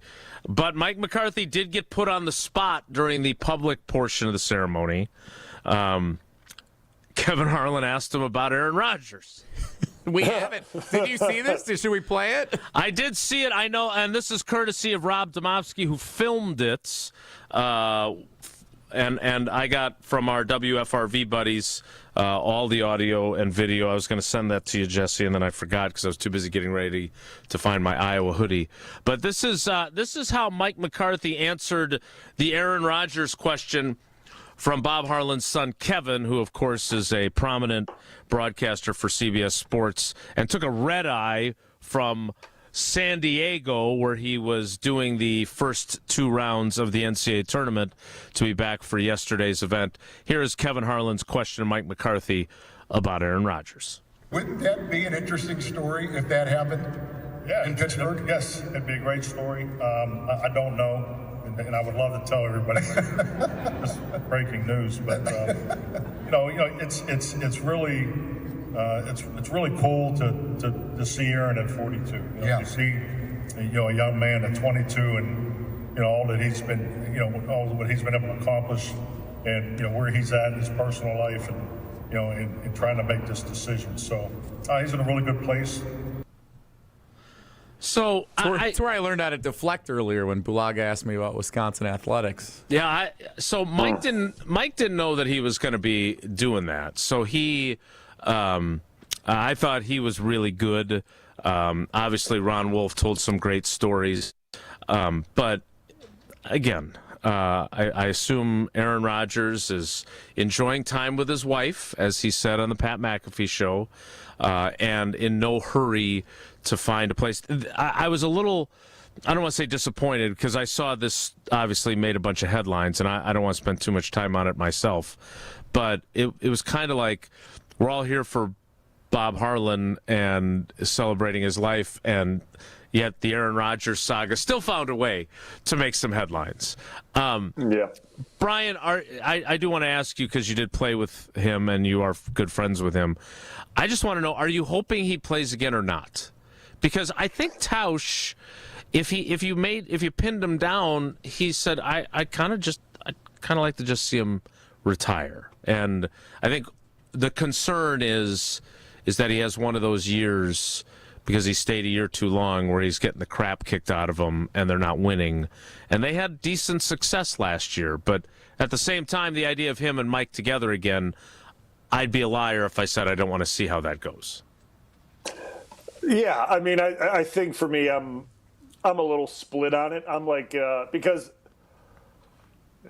obviously how it went with the Jets, you knew he was going to play again, right? Like, it went poorly. They didn't make the playoffs, and you knew he wanted another bite at the apple. But getting that Pittsburgh team to the playoffs and things like that, it ended or at least last season, it ended in a decent fashion for him, right? Like, and he played, I think, for the most part, he played well. If you look at his numbers, they were not bad by any stretch. Like, they weren't bad numbers. So he played well. And obviously you're concerned if he does do one more, how does it go and things like that. But then at the same time, back with Mike, back with Campy, back with that group again for one more year, I would love to see it, because I just – he's fun to watch. I'll put it that way. Like, he's really fun to watch. I mean, I got to play with him, so I got to be in the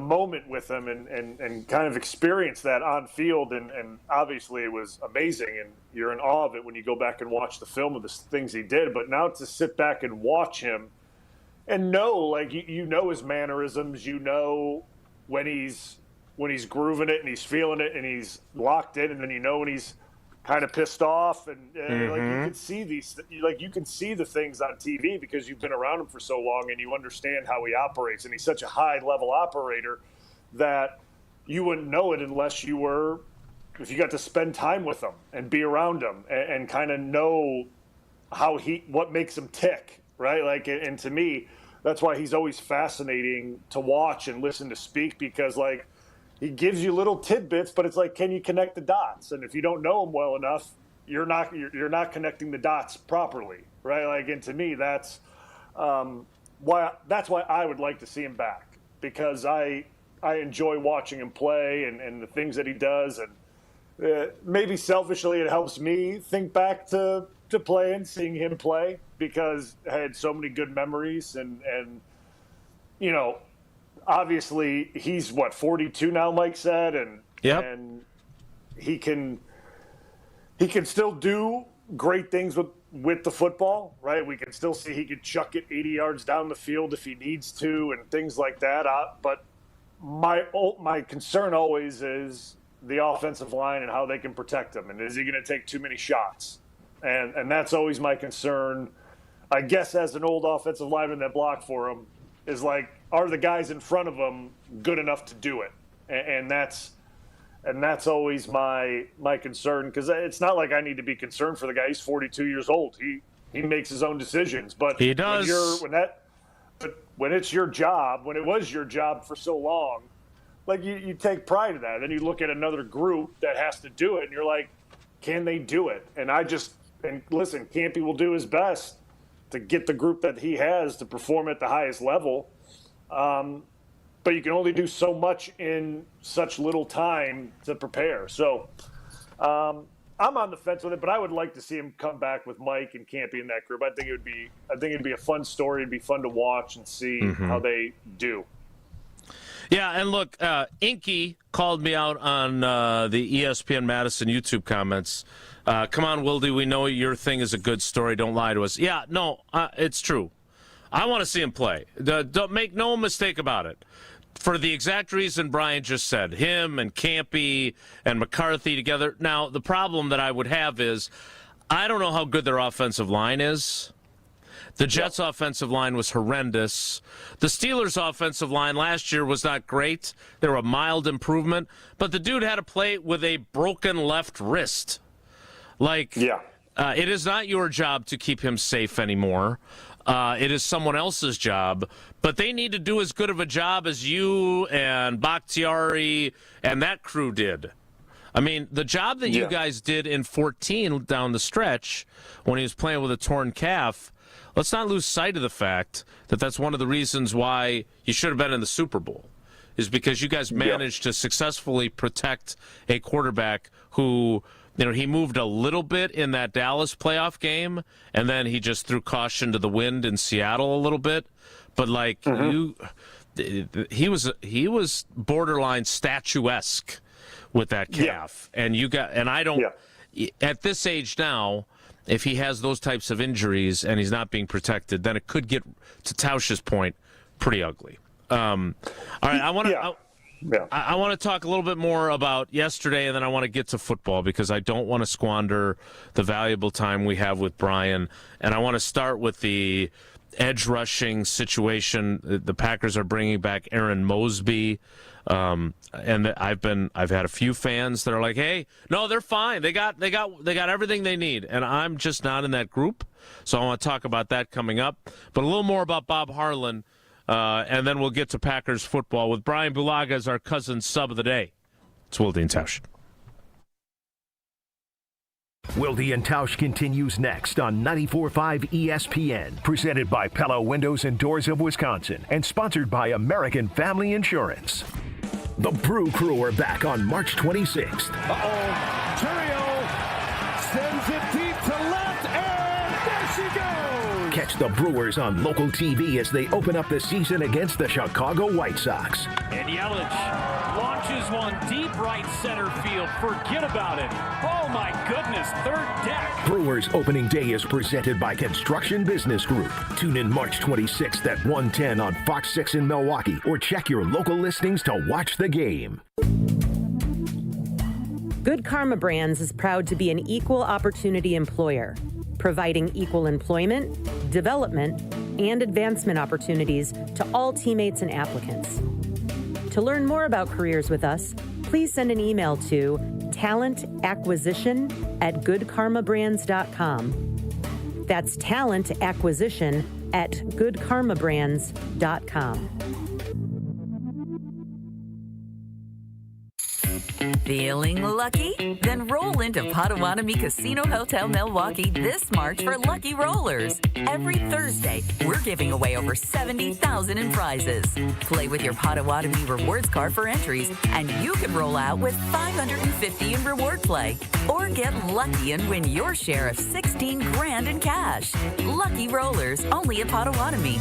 More info online. Must be 21 and a rewards member to play. Don't think twice. Call Geist. Don't let a busted garage door get you down. Call my friends at Geist today. For 70 years, Geist has been the trusted garage door authority in Wisconsin. With brands like CHI and LiftMaster, they have doors for every budget and will even build custom designs to get your exact needs. For swift and reliable garage repair solutions, go to geistdoors.com. That's GEIS doors.com. You can also visit their amazing showroom in Brookfield, featuring hundreds of doors and openers and their custom design room. Don't think twice.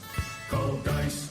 Come grow with us at Glenroy. For more than 6 decades, our family-owned company has built its reputation on quality, reliability, and providing strong career opportunities in our community. As the packaging industry rapidly grows, so does Glenroy. Here, you'll find competitive wages, a clean, modern workspace, fully vested 401k, yearly bonus award, and the chance to build a manufacturing career with purpose. Apply today at glenroy.com/careers. That's GLENROY.com/careers. I'm not against shopping online. In fact, you can check out our huge selection at BurkhartSportingGoods.com. But when you're ready to buy, Burkhart should be your only stop. Because here, you can grab hold of the Midwest's largest selection of baseball bats, gloves, and equipment, and take all the swings you need in our indoor batting cages to make sure you buy the right bat. And when you buy your new mitt, we'll steam and custom fit it for you right on the spot. This is Brian Burkhart, and when you love baseball and softball like we do, You can't beat Burkhart. If If you're in charge of uniforms and equipment, you want to get the most value for your team's budget. You want the most for your money, and you want the process to be easy. Because you already have enough on your plate. We get it. Burkhart Sporting Goods Team Outfitting Division is the best you'll find. With an abnormally high customer satisfaction rate and our own silk screening and embroidery facility for quality control. So if you want the highest quality team outfitting and incredible service, you can't beat Burkhart.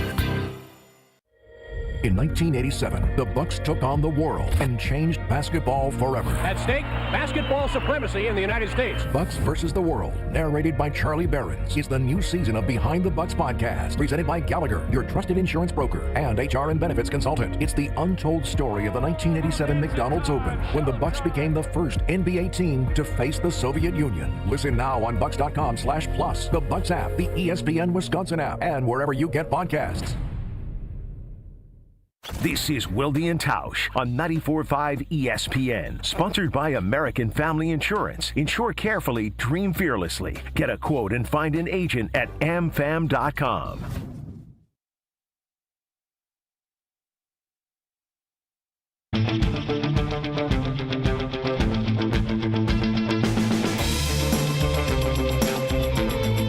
Bulaga is our cousin sub of the day. Cousin subs, we believe in better. Great cousin subs all week, by the way. Except for, I think, Thursday when it's Jesse and me. No offense. We really loaded up the other 3 days. We did. We've got all the stars are out, starting with Brian today. So one last thing on the celebration of Bob Harland's life and legacy yesterday, because I think, and Brian mentioned, that he never got to meet Bob. It was, we're talking about a presidency for Mark Murphy that was 17 years.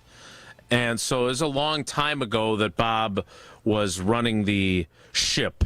And I think for younger people, like, as I mentioned, my good friend Jamie Glenberg was there with his kids, Ryan and Lauren, and it was great to see Jamie.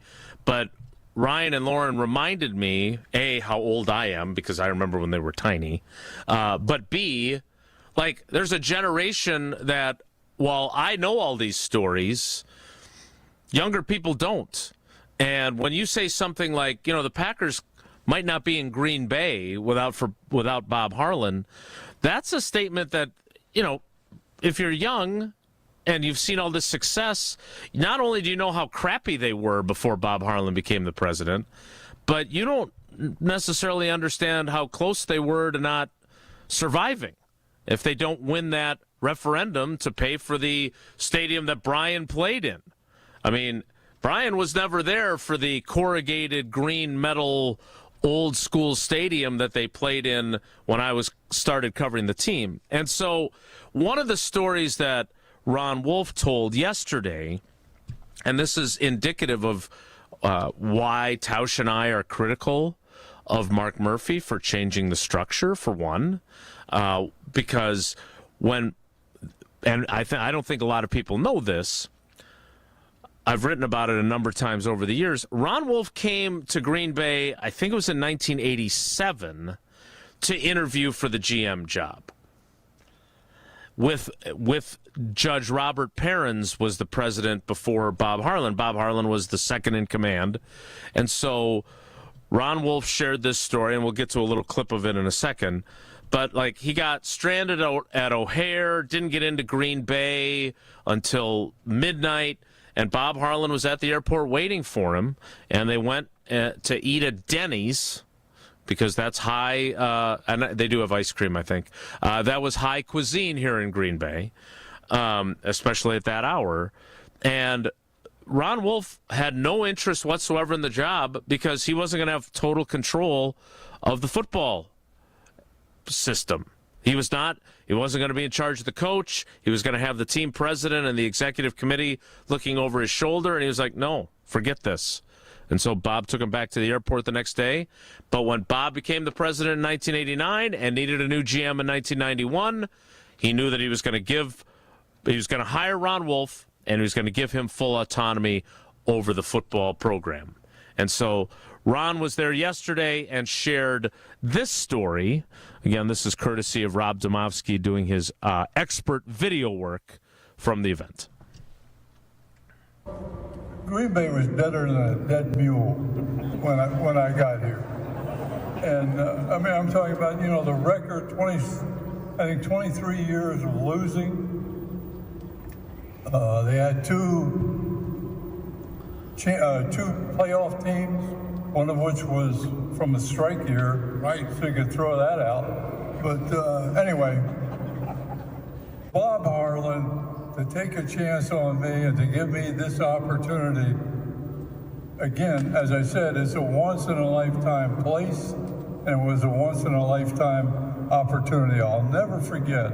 I'm sitting in the airport in O'Hare waiting for the plane to finally take off, and I worked 25 years for Al Davis, who was the owner of the Oakland Raiders, and I called him. It's the only person I ever talked about this other than my wife Edie, about this opportunity. I told him what I was going to do, and he said, "Bleep, Ron, you're like an owner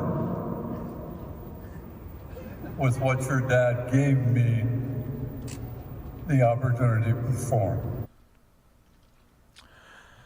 And again, while they have had success, the 2 Super Bowl titles since Bob Harland became the team president and changed the structure came with the general manager having full autonomy over football, with first Ron Wolf and then Ted Thompson, who of course drafted you in 2010.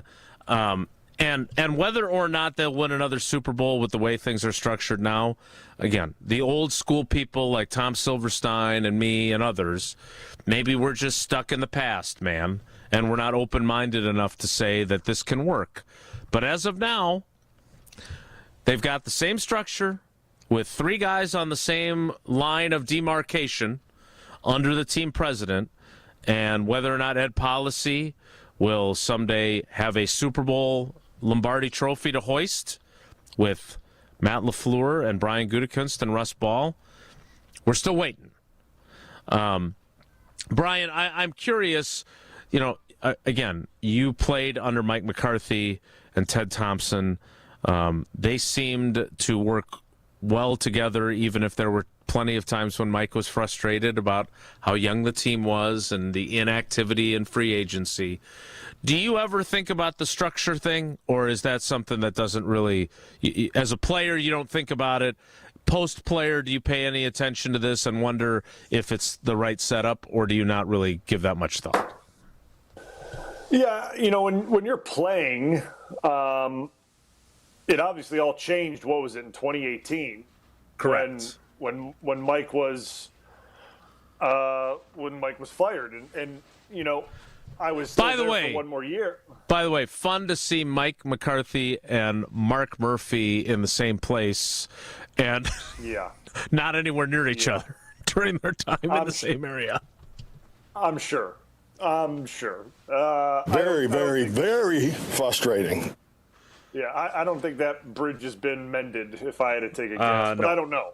I don't know for a fact. But there was obviously thought, especially me going into my final year, you never know what's going to happen, obviously. But you don't know what the structure is anymore. And you don't know if it's the GM making the call or the head coach has influence over it. Does the president, you weren't sure what the structure was. Then they announced what it was, and it, the triangle or whatever it was. I don't know what it was. Mm-hmm. So then once you're there and you're playing, you don't really think much of it once you understand what it is. But then now that you step back and you look at it,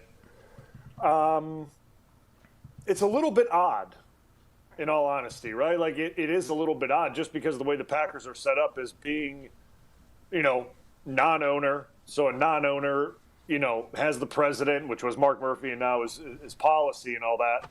But that they're kind of the head decision makers. Like they're the lead decision makers, and the GM kind of has to take orders from the president, which normally isn't the way things were in Green Bay, right? Like I was just always used to Ted makes the decision. When Ted makes the decision, no one else really has a say in it. That's just what it is. Like, if Ted's releasing somebody really good, president doesn't get to say, well, wait, I'm not sure about that. No, it's Ted.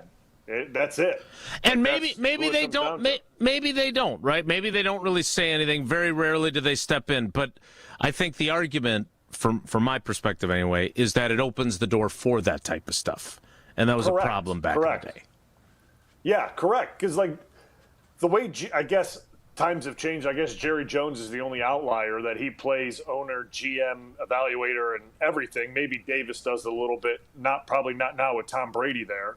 Probably not as much so. But most of the time, owners, they hire GMs and trust them to make these decisions. Yeah, well, if the owner loves a player, could they step in and be like, no, we're not releasing him, we're holding on? Like, yes, they could technically. But that's normally not the way it works. And the GM has full autonomy to just do as he sees fit, right? And that's hiring coaches and that's things like that. That's normally their gig. So when you change the structure and now the president is now hiring the coach and it comes down to this, who gets the blame if things don't work out, right? Mm-hmm. Who is the one to point fingers at? And not saying that Green Bay has a massive issue of finger pointing and who's to blame and this and that. And I mean, because they're a successful NFL franchise. But when things do go a little haywire, who takes the responsibility for roster building and evaluation and big decisions and no one's going to knock the Micah Parsons signing because that trade, whether that was president driven or GM driven, no one's going to knock that because the dude is an absolute stud. And we've seen how good he is. Like, to me, it's a no-brainer. But when other decisions get made, who is the one making the call? And that's always the question in my mind. Is it president-driven or is it Goody-driven? Right. And that's always, I guess, my question is, right? Like, hey, we're going to go get this guy in free agency. Was it the president saying, hey, we need to go get a guard or we need to go get a D-back or whatever it may be. Now go find him. And then it falls on Goody, who they evaluated to pay that money. Like, that's the only thing that I guess is always a question for me when the structure's this way. When it was the GMs, right? It was Ron Wolf. It was Ted Thompson. Right. A bad signing happened. It's on them. There's no looking up one more above him to Mark Murphy or at the time Bob Harland to be like, yeah, it was those guys' issue. Well, you got to look at them too. If only Mark Murphy had intervened in 2020 and said, you got to keep this Bulaga guy for another couple of years. All right, I want to get to some football. It wouldn't have been a bad decision. I do want to get to some football here and talk, starting with the edge rushers, because I am intrigued. I do want to say one last thing. Somebody at the event yesterday said to me, and I thought this was really high praise for Ed Policy, he's got some Bob Harland to him.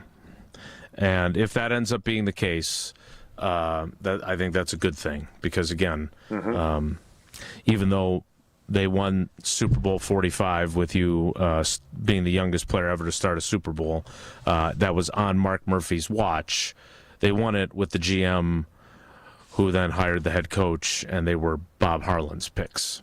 And those guys, Ted Thompson and Mike McCarthy, were damn good at their jobs. And unfortunately, they should have had another Super Bowl, but that's another discussion for another day. What we do need to discuss is Friday night. Thanalysis Live, Friday night at the Riverside Theater. And right now, Thanalysis Live, you buy one ticket and we will buy you the other. That's right. Thanalysis Live, one of the biggest nights in Wisconsin sports, and we want to make sure it's a full house. So after all the tickets we sold early, now we're selling them buy one, get one, so we can make sure that the entire place is filled up.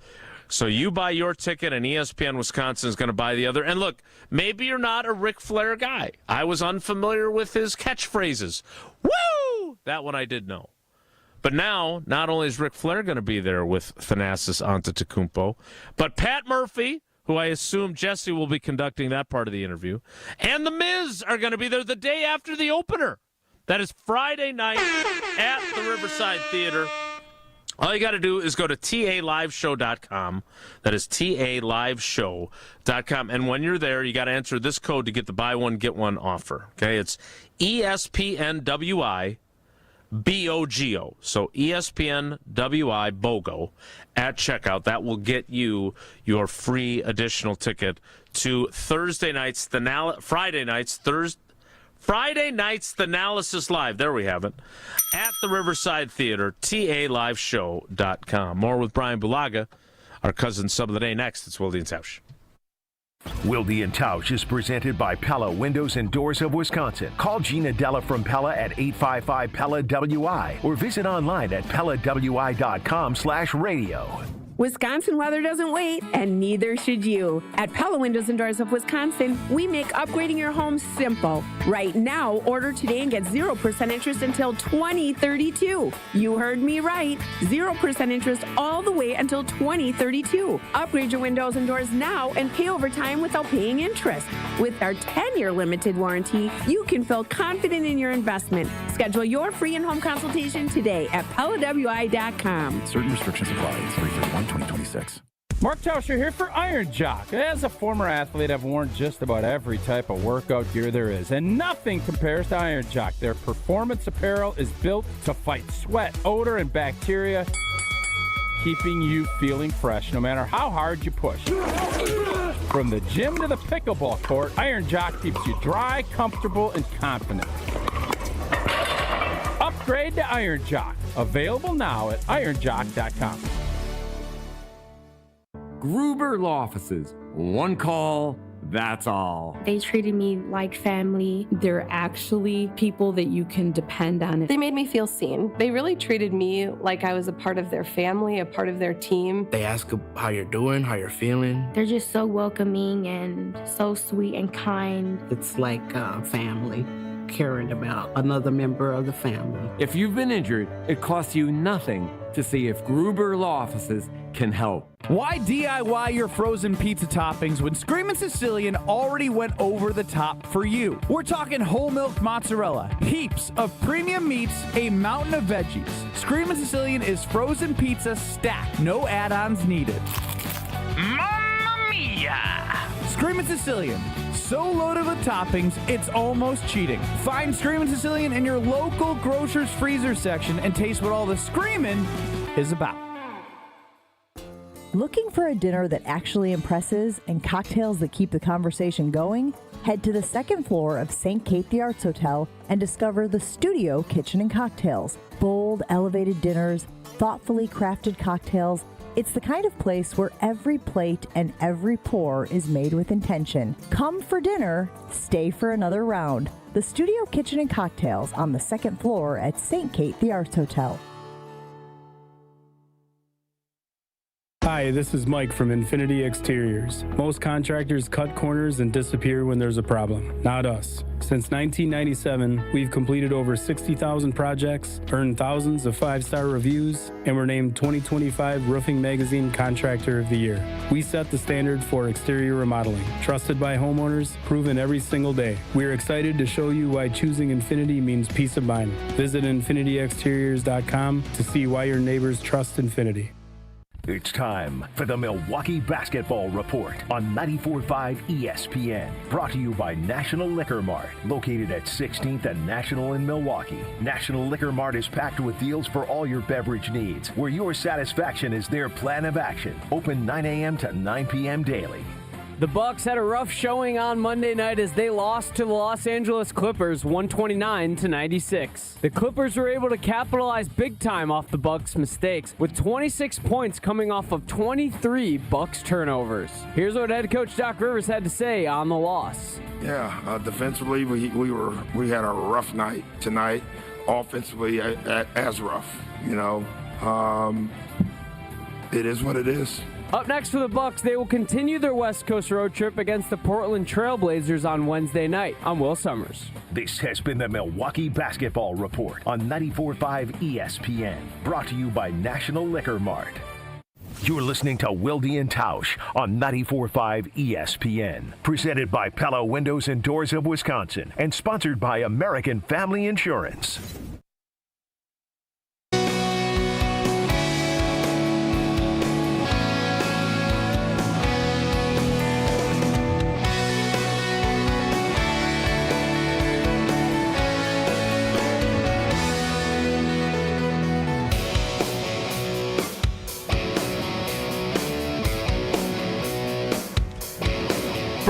Our cousin sub of the day, cousin subs, we believe in better. All right, Brian, you blocked your share of edge rushers back in the day. I'm not going there. Not doing it. Not doing it because I've seen what's happened to Jesse Nelson.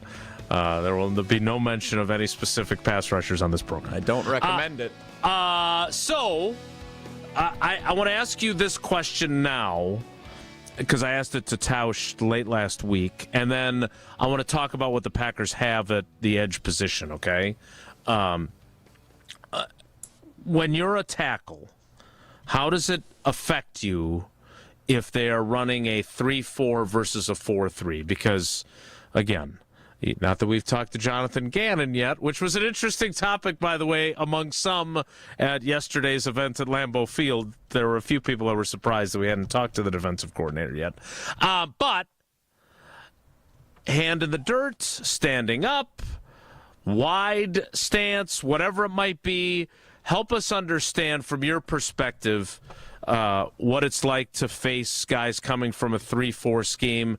And again, we all understand. Thank you to Matt LaFleur for explaining it to me and making me look like an idiot. We all understand that those guys become defensive ends in the sub package. But what are the subtle challenges and differences for you with a 4-3 base system versus a 3-4 when you're protecting? Yeah, I mean, I think for one, when you play a 3-down front, so base 3-4, you essentially know it's going to be like you essentially know it's going to be 5v5 most of the time if they're just doing a standard rush. So the center's covered, the guards are going to be blocking the four techs, which are essentially head up on the tackles, and then the tackles will kick out to the outside linebacker. So it turns into 5v5 for the most part, and then obviously you have the back then to pick up, the linebackers if there's a pressure, or based on what the protection is, your protection adjustments off of that if the quarterback reads it, and things like that. But where it also, to me, becomes, I always thought it was easier, was a lot of these times these outside linebackers drop into coverage and the four tech loops out to the tackles and they become an edge rusher. Then the guard can kick back in and provide support to the center, or they pick up a blitzing linebacker or whatever it may be. So it turns into a 4-man rush, or maybe a 5 if they blitz an extra guy, and protection becomes a little bit easy because one tackle's blocking a 4 tech, and the 4 techs don't rush like the outside linebackers. Like, let's just call it what it is. Like, someone like I'll try to go back to my rookie year here. As good as Cohen Jenkins was, he didn't rush like Clay. Right. Like he didn't rush the passer like Clay, and Cohen was very good as a 4 tech because he had great hands and things like that. But if you were to take a choice of who you wanted to block against, from Cullen looping out and taking his track wider, or Clay ripping off the edge, I'm going to take the looping 4 tech. Where when you have a 4 down front, sorry, what were you going to say? Well, I was just going to say, what about like a guy like Peppers, right, who played in Chicago against you in a 4-3, and then he came to Green Bay for those 3 years, and you guys were a 3-4 base during his time. Like, he's a Pro Football Hall of Famer. He's a problem either way. But yes. to those type of players, because that's the thing I'm curious about. Like, Iowa guy, Lucas Van Ness, when they drafted him, you were excited about that, right? Like you knew, you saw the potential. But now we're talking about a guy who's gone from a 3-4 as a rookie to 2 years in a 4-3. Now he's going to be back to a 3-4. I'm just wondering the challenges that creates, not just for you blocking them, but also for those guys to be effective, because some of them are more comfortable one way versus the other. Yeah, no, and I'm not going to speak for Julius, but I would imagine he found the adjustment a little bit more difficult, getting used to what his responsibilities were, and maybe he played a little hesitant to start because he was making sure his reads and responsibilities were in check. Right. Outside linebackers, in a base system, outside linebackers meaning the widest guys in the 3-4 system, they have to set the edge. So if they just go ripping upfield and create a monster B gap and it's a run, it creates a big problem for that defense, for the structure of the defense. It's not sound. So while you're normally used to in a 4-down scheme like Julius played in Carolina, like he played in Chicago and things like that, his first step was always react upfield. And it was first 2 steps were pass rushing, and then he would adjust based off of that. Where in the 3-down scheme, it's a little more read. You have to read first and then react, which to me is always a little counterproductive for D linemen, because you want those guys to fire out and you want them to cause issues and then react to it. And to me, obviously, Julius got the hang of it. I mean, he's Julius Peppers. He is really, really damn good. So he eventually he was fine. But you could always tell when he stood up and he was that stand-up outside linebacker, he was always more comfortable than when they went to sub packages and he put his hand down. Right. And because that's what he was used to, and he was so explosive. And when you have guys that are that big and they're standing up to rush, so to speak, I'm not saying that it's easier to block them, but they show you a lot more of their body right off the jump, right? You can read their body language a lot easier than when he's down in a 3-point stance and his shoulder pads are low and he's coming out in his first 3 steps. Because when a man that's 6'7" is down in a 3-point stance and his shoulders are low and he then turns 3 steps into a bull rush, it's very hard to gain leverage on a guy like that. Like, it's very difficult to get your hands on him and then predict, is he spinning? Is he going to fake inside, go outside? Well, when he's already standing up, you can read his shoulders, you can read his body a little bit better and predict what he's going to do. Not saying it's like a perfect science, but it does give the tackle a little bit more of a read of what this guy's going to do. Is his shoulders upfield that he's going to do a speed move? Is he pointing right at you where he's going to power rush you? So there's a little more telltale signs for tackles when you play in that scheme. Now, you look at the guys we have right now, like Micah's going to be a tough read no matter what, because Micah has great leverage to begin with. He reminds me a lot of like the way Harrison would be, right? Like James Harrison with the Steelers was very difficult to read in a 3-4 scheme because he wasn't the tallest guy, but he was powerful as hell. So if you read wrong, he was going to walk you straight back and most likely dump you. Woodley was the same way. So Micah is not going to struggle. I think Micah will be fine regardless, because Micah's just that good. And that's how Julius ended up being, because Julius was just that good that they could adapt to anything. It didn't matter what you threw at them. And Clay was the same way. Clay could go up, he could go down. I mean, we're talking about all-time great pass rushers, right? Well, right. Green Bay has one of those guys who won't be back for, I'm not sure how long into the season. The rest are not like Micah Parsons. So how do those guys adapt to this, where they're being asked, hey, first down, you're in a 3-down or in a 3-4 scheme, and now it's second and third down. Now you have to go adjust back to this scheme. That to me is where I have my doubts and concerns with it, because the responsibilities change. Matt's smart, so yes, he say this is a sub-league, Jason. They play defensive end. Yes, I got that. That's good. But there are major responsibility changes from one scheme to the next scheme.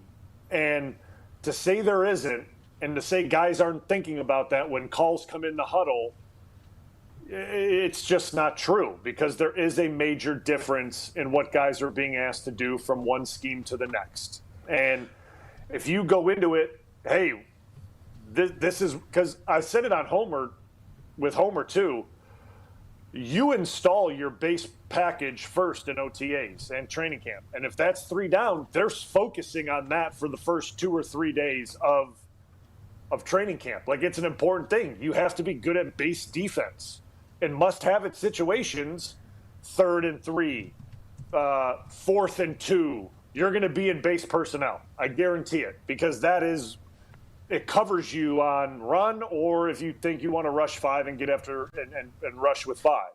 So you have to be really good at that. Right. And we saw that with our time with Dom, right? Dom did it. Barry did it. Like, guys have done this forever in Green Bay. We've seen a lot of it, and it's, to just say, well, we're going to be in sub a lot. It's a tough one to sell. Yeah, and that was my, when Goody was asked about it at the scouting combine, his answer was, well, what are they going to run? Well, we're going to run a 4-2-5. Yeah, okay, I get it. I want to get into the personnel they have. You mentioned Micah Parsons. Much like Julius Peppers, I mean, he is going to be great in whatever the system is. I am curious whether you think they've got enough, and if they've got the right guys at those edge spots, whatever they're playing, whether they're in a sub package, whether they're in a 3-4, whether Gannon lines them up in a 4-3 at times, whatever it might be. Do you feel good about what they've got? Because Micah Parsons has said himself he understands he probably won't be ready for the opener given the timing of his injury. We'll get into that coming up. More with Brian Bulaga, our cousin sub of the day. It's Wilde Tausch. We're on the... This is Wilde Tausch on 94.5 ESPN, presented by Pella Windows and Doors of Wisconsin, and sponsored by American Family Insurance. Milwaukee, this is the night you don't want to miss. The Analysis Live is back, March 27th at the Riverside Theater in downtown Milwaukee. You never know who's going to step on stage. The Nassas has shocked the crowd in past years with surprise appearances by Giannis and Stephen A. Smith. This year, Ric Flair headlines the Analysis Live. The WWE legend, the Hall of Famer, the Nature Boy. You know there will be plenty of surprises. Friday night, March 27th at the Riverside Theater. Lock in your tickets now. TALiveshow.com. That's TALiveshow.com. Mark Tausch here, and if you know me, you know I love Wisconsin. That's why I'm a UW Credit Union member. Their team's been all about Wisconsin since 1931, and they love making banking easy for members. Whether it's with their convenient mobile app or with the great perks like early payday to get you paid sooner. Stop by any of their local branches or visit uwcu.org to join and become a UW Credit Union member like I did. Federally insured by NCAA. Terms and conditions apply. Sports are changing. Faster, stronger, smarter. So should your beer. Flight by Yuengling, the next generation of light beer. 2.6 carbs, 95 calories, crisp and refreshing, no extra baggage, built for people who go hard. Still drinking the same old light beer? You're stuck. Flight is changing the game. Level up. Flight by Yuengling, the next generation of light beer. Wisconsin, are you keeping up? DJ Yuengling & Son, Pottsville, PA. Enjoy responsibly. Let's celebrate Milwaukee. Ewald Automotive Group's 62-year anniversary sale is on. This month, we're celebrating with anniversary savings on over 1,400 cars, trucks, and SUVs. Payments as low as $250 a month. Financing as low as 0%. Plus, 2 years of included maintenance on us. The Ewald Automotive Group's 62-year anniversary sales event. This month only at every Ewald location. Go to EwaldAuto.com. Select models with approved credit. See dealer for details. Expires month end.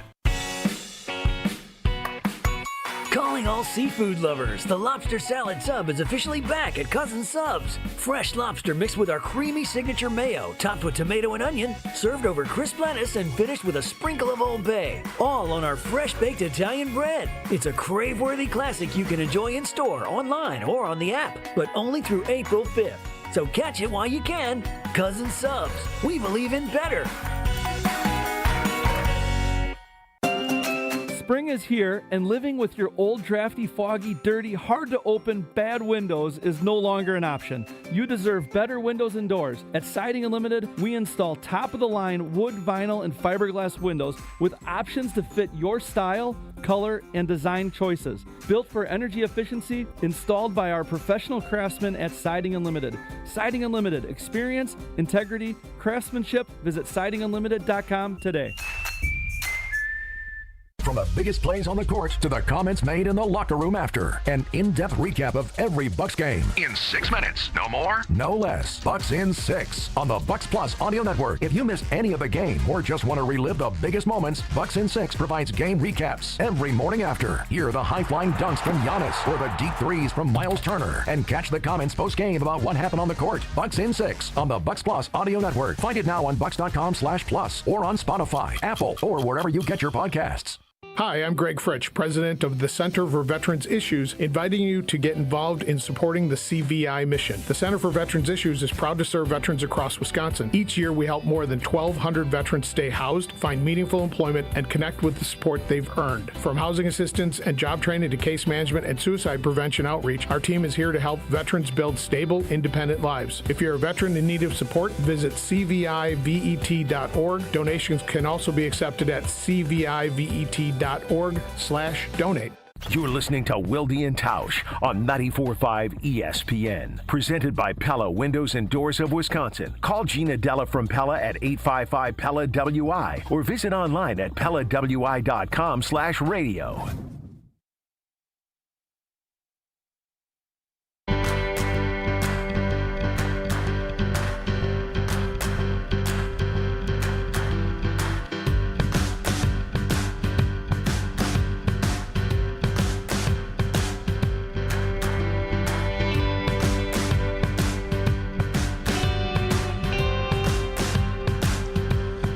We're a little behind, so if it gets back to Tausch, she's going to say, oh, see, it's not my fault when we're late. But I do want to ask Brian this question before the 11 o'clock hour starts, and that is, we know Micah Parsons is special.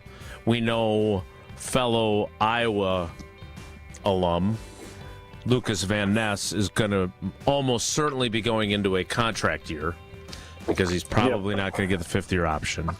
And then it's Brenton Cox, Barron Sorrell, Colin Oliver, Aaron Mosby at outside linebacker or edge rusher, whatever you want to call him. For you, Brian, as someone who wants to see the Packers win, are they thin at that position given how important it is to get pressure on the quarterback? Short answer is yes. Short answer is yes. And you can say what you want about Rashawn Gary. That's fine. Well, he's not here anymore, so you can't say anything about him. You know, they lose. Why am I drawing a blank?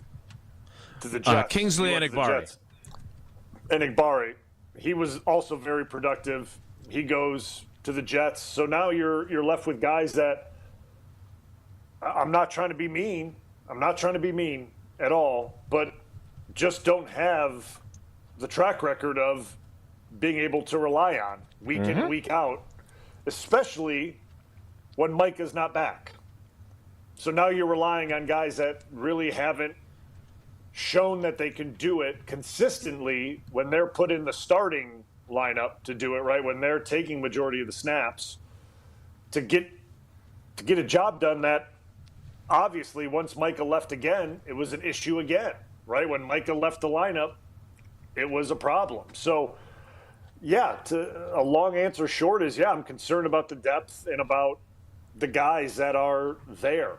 That it's a little concerning. And when you're talking about edge rushers, not just in a 4-down scheme, but also now in a 3-4 scheme, guys that can be disruptive in the run game and set hard edges against tackles and not get moved out of the way. And Van Ness, where he's going to be deployed, whether that's a 4-tech, whether that's outside, I don't know. We're going to have to wait and see that.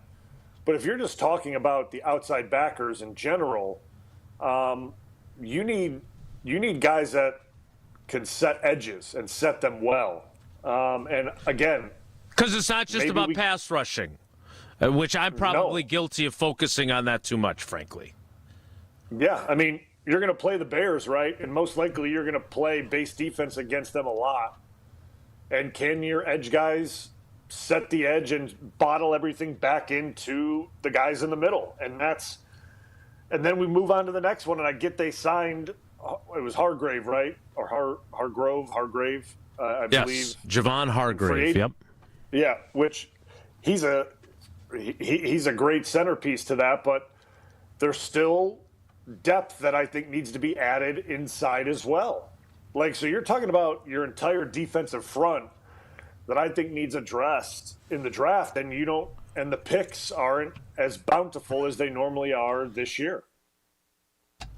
Yeah, they have limited options on the roster, and look, those are hard players to find. As you well know, just like playing tackle in the NFL, there's only so many guys that do it at a high level, and usually by March 24th, there aren't, oh my God, we're going to add this great edge rusher or we're going to add this great tackle. The ship has usually sailed by this point in the calendar. So we'll see. We'll see what Jonathan Gannon conjures up, and I can't wait to talk to him about it, if and when that ever happens. I could talk to David Gruber whenever I need, and hopefully I never need to call him because I've been seriously injured in an accident. Hopefully you don't have to call him either. But if you have been injured, you need the best team on your side. And that's Gruber Law Offices. One call, that's all. 414-276-6666. 414-276-6666. Gruber Law Offices. One call, that's all. The 11 o'clock hour with Brian Bulaga, our cousin sub of the day, starts in 2 minutes, so stick around. Don't go anywhere. Another hour of Wilde and Tausch, presented by Pella Windows and Doors of Wisconsin, is coming up next on ESPN Wisconsin and the ESPN Wisconsin app.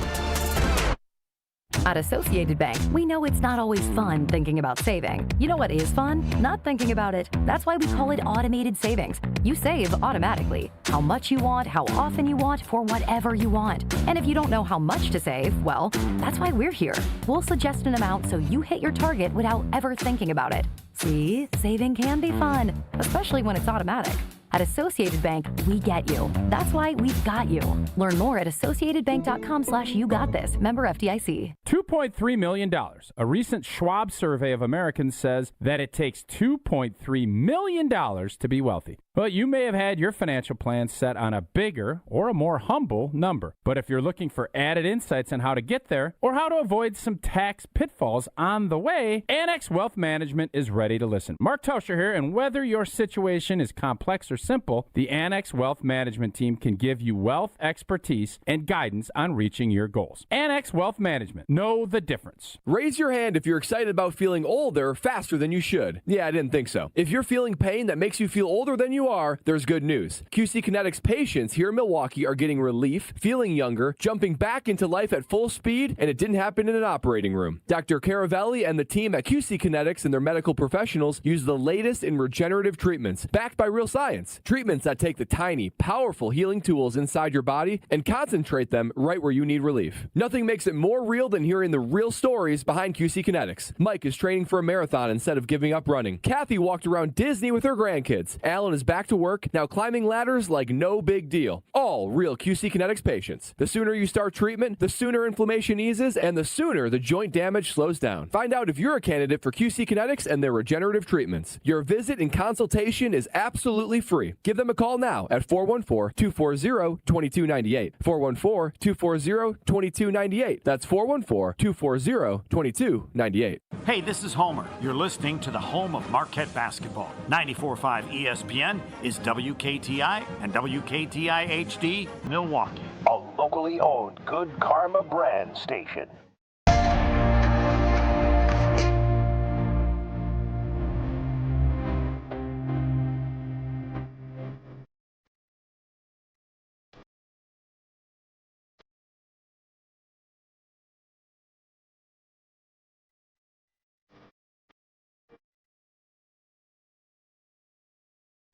The 11 o'clock hour of Wilde and Tausch. Today it's Wilde and Bulaga. And unlike with Tausch, again, rolls off the tongue. Tausch. We can go Bulaga and Wilde today. We can give Bulaga top billing. Brian Zinner's our cousin sub of the day. Cousin subs, we believe in better. All right, Brian, I want to give you free reign, which you certainly did not get when you were playing tackle.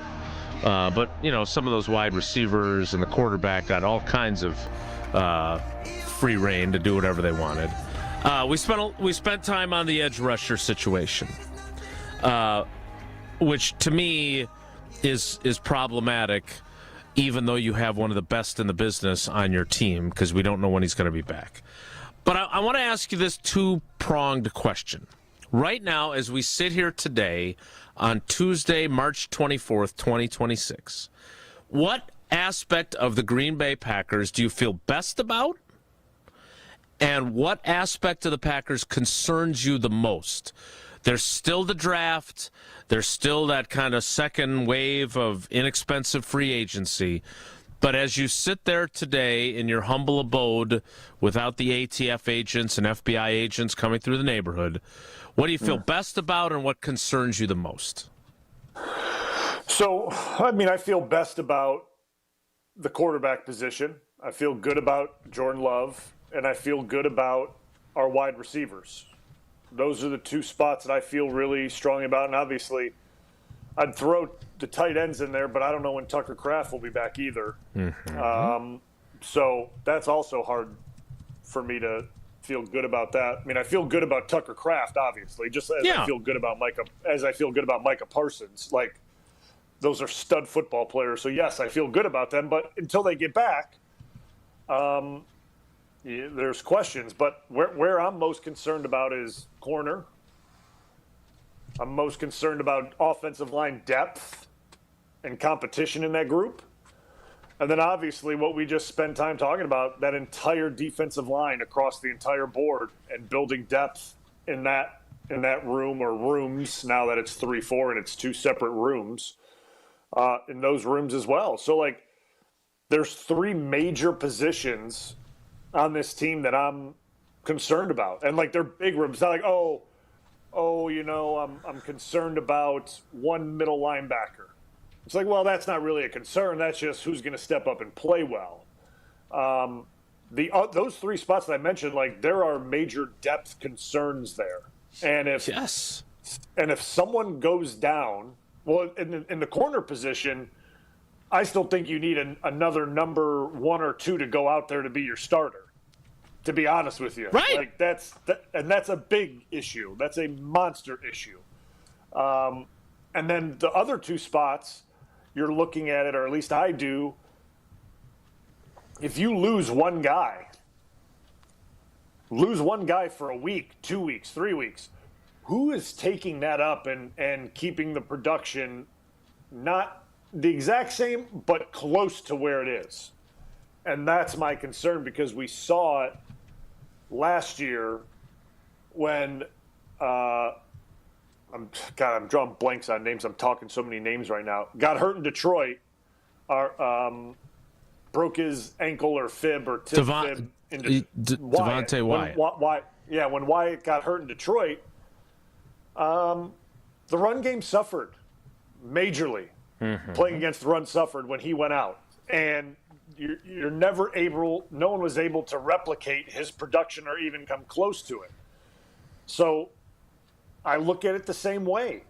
If Hargrave or Wyatt or whoever goes down for a week or two or whatever it may be, who steps in? Who steps in and fills that void, especially if Mike is out? So Mike is out, and then say you lose one of these guys, where's the depth and how are you creating the same amount of quality performances that what you had when those guys are in? And without the depth, it's concerning. And same thing with the O-line. It's the exact same story with the offensive line.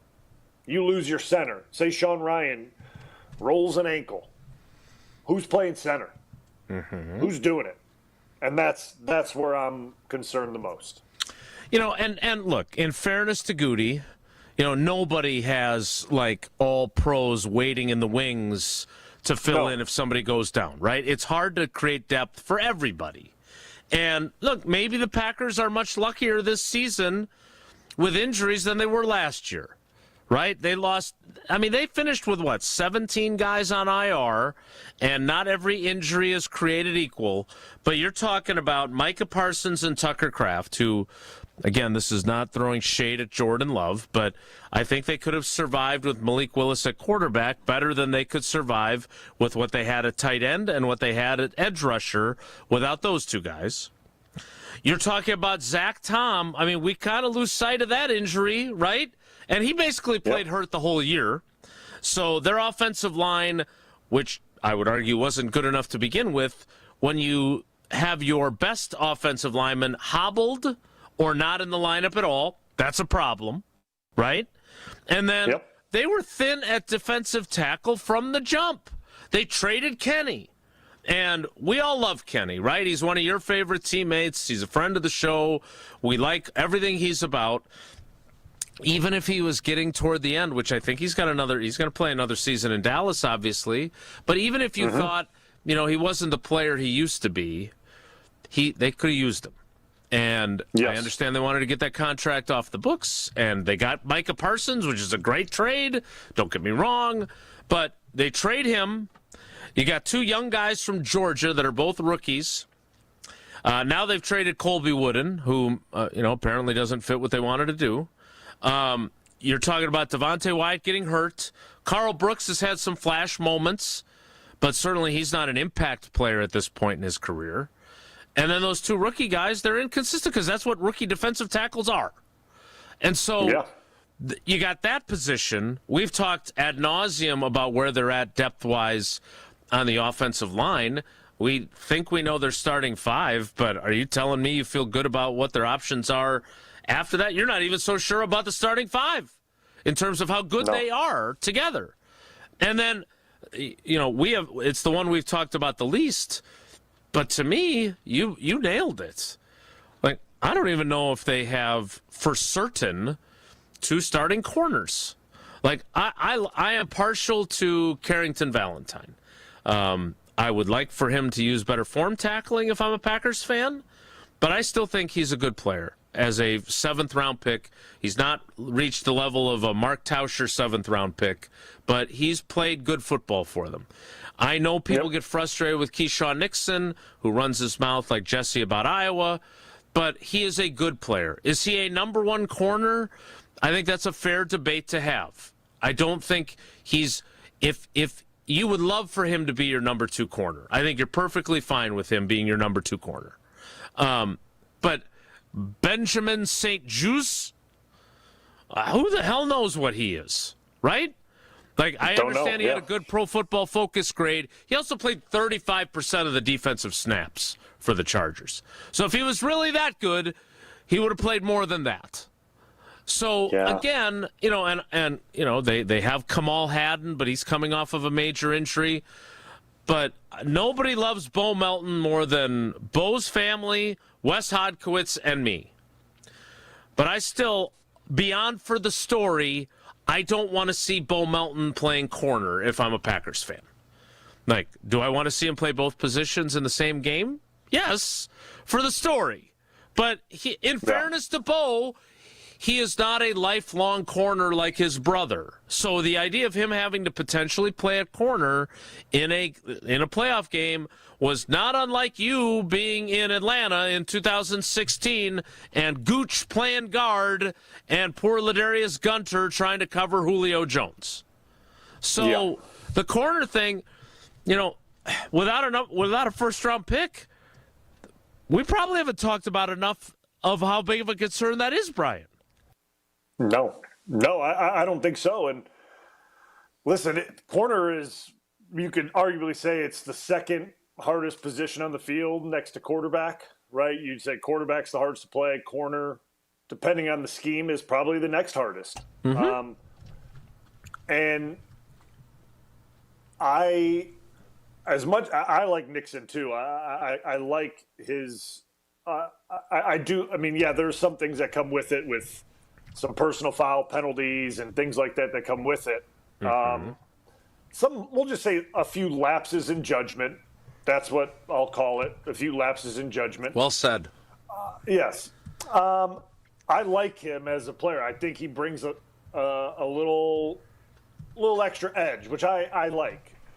Mm-hmm. But to just rely on him only to be your number one lockdown corner when you read off the names of everyone else, it's a little concerning, to say the least. And again, I'll go back to the campyism. If he breaks a shoelace and they can't find a new shoelace for a whole game,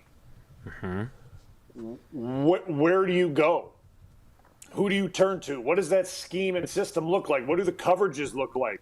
Then all the emphasis goes on to the pass rushers, which we've already talked about is an issue, and they have to get home. And if they don't get home in 2.5 seconds, those guys behind them are exposed. So, yes, that is a major concern right now. And I didn't know that was the snap percentage St. Juice played was 35% of the snaps. That's not it's not a bunch of snaps in a season. We'll just say that. That's not a ton of snaps. So, that has to be addressed, I would say, with your second-round pick. You have to address that position with your second-round pick. And look, who knows, right? Maybe they strike gold. There's been plenty of times. I mean, you went in there. You were a first-round pick, obviously, so we weren't completely shocked. But you went in there as the youngest guy to ever start a Super Bowl, and you played at a really good level. David Bakhtiari, you tear your ACL, and here's this fourth-round pick who played for a one-win Colorado team. And he plays very solidly as a rookie and then grows into one of the best left tackles in football. Like, there could be guys lurking on their draft board that, as Ron Wolf and Ted Thompson used to always say, there's good players every time you pick. You just have to pick the right one. And if you do your job well, you'll do that. But, I don't know how well they'll do that this year, but they're going to need some guys more than ever to come in and play and help them right away.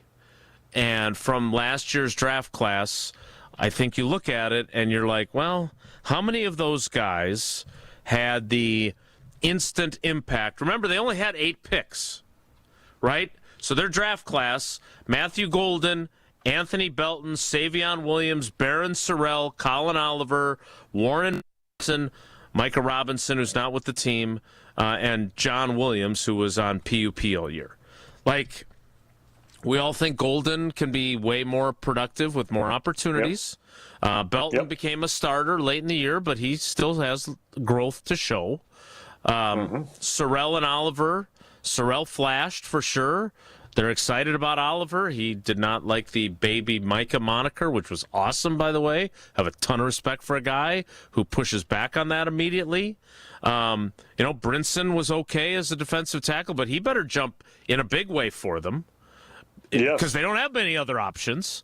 And then I don't know what John Williams is, and neither do they, in terms of an offensive lineman to provide depth. Who knows? He took a medical red shirt as a rookie. So there's a lot of question marks there, to be sure. All right, we need to play trivia. Jesse, it is Tuesday, but I assume that it's like Iowa trivia because, you were so on point with your criticism of the great state of Iowa. It actually is. Is it really? Yeah. Bulaga got the win. You're wearing an Iowa shirt. You went to Wisconsin. You're wearing an Iowa shirt. So sure, why not? We did Iowa Trivia Tuesday as opposed to Badgers Trivia Tuesday because one team is playing in the second week of the NCAA Tournament, and that team is not Wisconsin. I love it. Love it. By the way, we sold my Iowa hat on Poshmark, so I had to settle for a Why match. did you have an Iowa hat? You shouldn't have this stuff, Jason. You went to Wisconsin. I understand, but I have a soft spot for Iowa. Kirk Ferentz, he's my guy. Ever since he inadvertently butt-dialed me about 10 years ago, he and I have been pals. He loves it when I call him to talk about his Iowa guys in Green Bay. And so, yes. But Madison Muskies. And I went backwards because it needs a little bit of stretching. And it's been a while since I've worn it. All right. The Sweet 16 is where Iowa is. So caller 16 right now, 844-770-3776, 844-770-3776. Caller 16 plays Wilde and Tausch Trivia, Iowa Trivia, presented by Cousin Subs and Iron Jack. Want to remind you, I was on a long call yesterday. We have some questions about Paula's mom and some accounts with Associated Bank. And I talked to Jeff, who was awesome, because that's what Associated Bank does. Great customer service.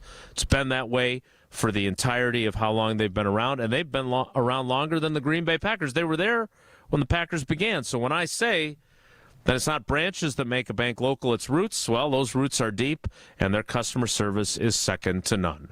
So go to AssociatedBank.com to find out more about early pay, about credit monitoring, about fraud protection, and, of course, Badgers checking, Packers checking, and Brewers checking.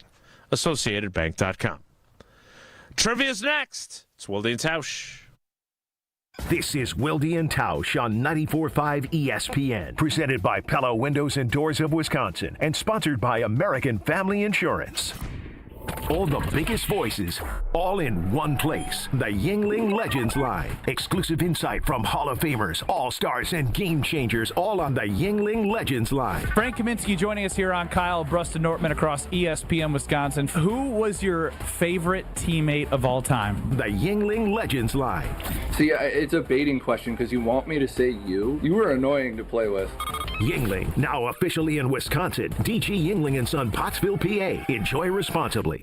Hungry for something fresh and delicious? Get your favorites from Cousin Subs delivered straight to your door. From our freshly baked bread and hand-sliced meats and cheeses to our famous sides, crispy golden fries, Wisconsin cheese curds, or creamy mac and cheese. Every meal made to order and ready to enjoy. Ordering is quick and easy online or through the Cousins app. Whether it's a solo lunch, family dinner, or a spread for the whole crew, let us bring it straight to you, fast and fresh. Cousin Subs. We believe in better. Wisconsin weather doesn't wait, and neither should you. At Pella Windows and Doors of Wisconsin, we make upgrading your home simple. Right now, order today and get 0% interest until 2032. You heard me right. 0% interest all the way until 2032. Upgrade your windows and doors now and pay over time without paying interest. With our 10-year limited warranty, you can feel confident in your investment. Schedule your free in-home consultation today at PellaWI.com. Certain restrictions apply. 3/31/2026. Life's better with American Family Insurance because we know you love working weekends. If it means working on your dream home, both inside and out.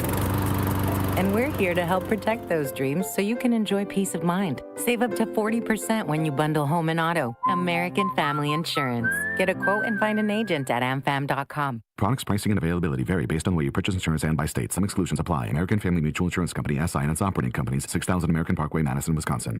How are things at Kessler's Greenfield, Kelly? Fantastic. I heard you have an idea for springtime. I love spring. I have a big collection of new life to show you. New life is a spring thing. Show us.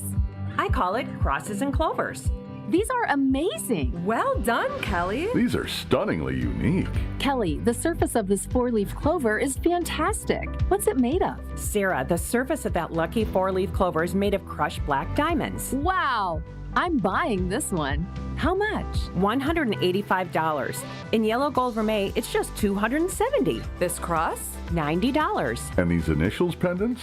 These are $60. Clovers, crosses, and personalized pendants. And a leprechaun that says they're magically delicious.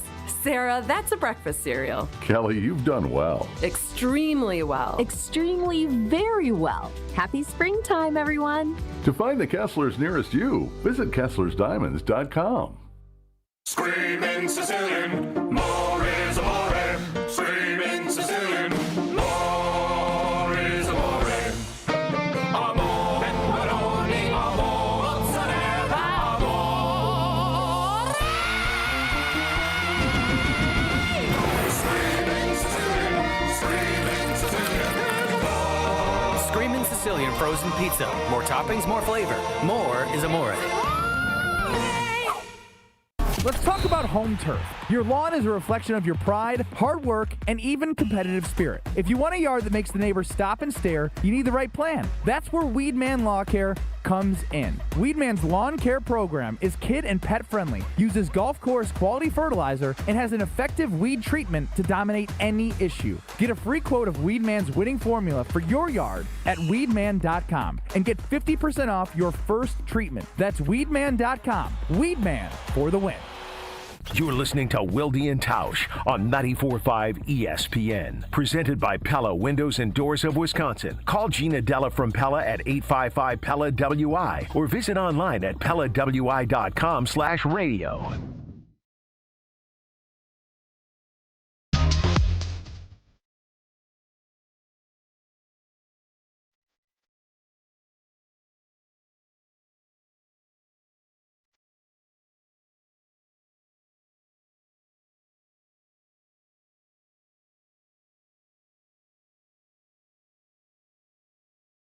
You gotta love the music, don't you, Brian? It's just, it ain't Famous Friends, but it's quality programming.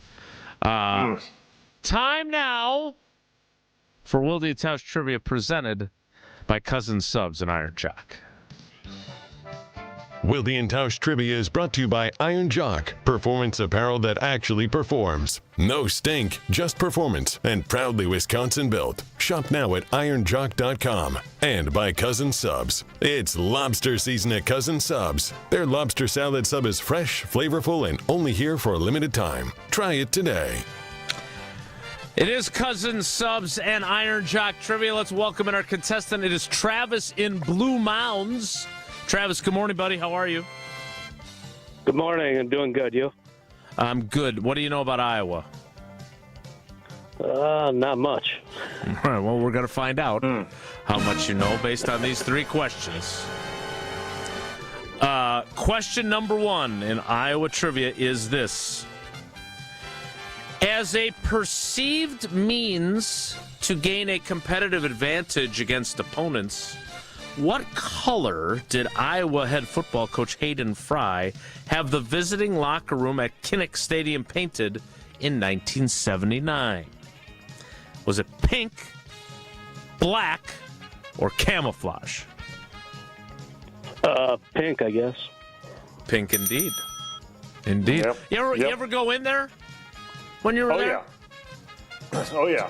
Did it have any impact on you at all? Very calming. Very calming. Nice. Atmosphere. That's what it's supposed to do. So the legend pink says. Urinals. Yeah, pink urinals. Pink urinals? Oh, yeah. Wow. It's everything. Anything to get a cheap advantage, that squad over there. That's what they'll do. There he goes. There he is again. That's him. That's Jesse Nelson. All right. Travis, question two is this. The aforementioned Kinnick Stadium, home of Iowa Hawkeyes football, has an official listed capacity of 69,250. That capacity is larger than the home football stadium for which of these other Big Ten teams? All right, so which one of these has a smaller capacity than that? Is it Michigan State, Wisconsin, or Illinois? Illinois. You know, for a guy who doesn't know much about Iowa, you're 2 for 2. It's not bad. Yeah. Purdue's actually bigger than Illinois. Football stadium. Really? Yeah. Ross 8 is 1,000 seats bigger, according to Wikipedia. That's where I go for all my information. All right, chance for a clean sweep here, Travis. Question 3. Oh, boy. At which of these schools did Ben McCollum, the Iowa head men's basketball coach and Jesse's close personal friend, not serve as head men's basketball coach prior to his arrival at Iowa this season?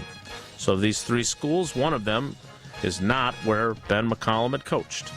Is it Drake, Northwest Missouri State, or Nebraska Omaha?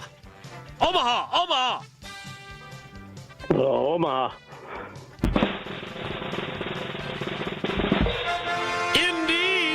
correct. You and Peyton Manning. Omaha is the correct answer. 3 for 3 in Iowa trivia. Perfect weekend play.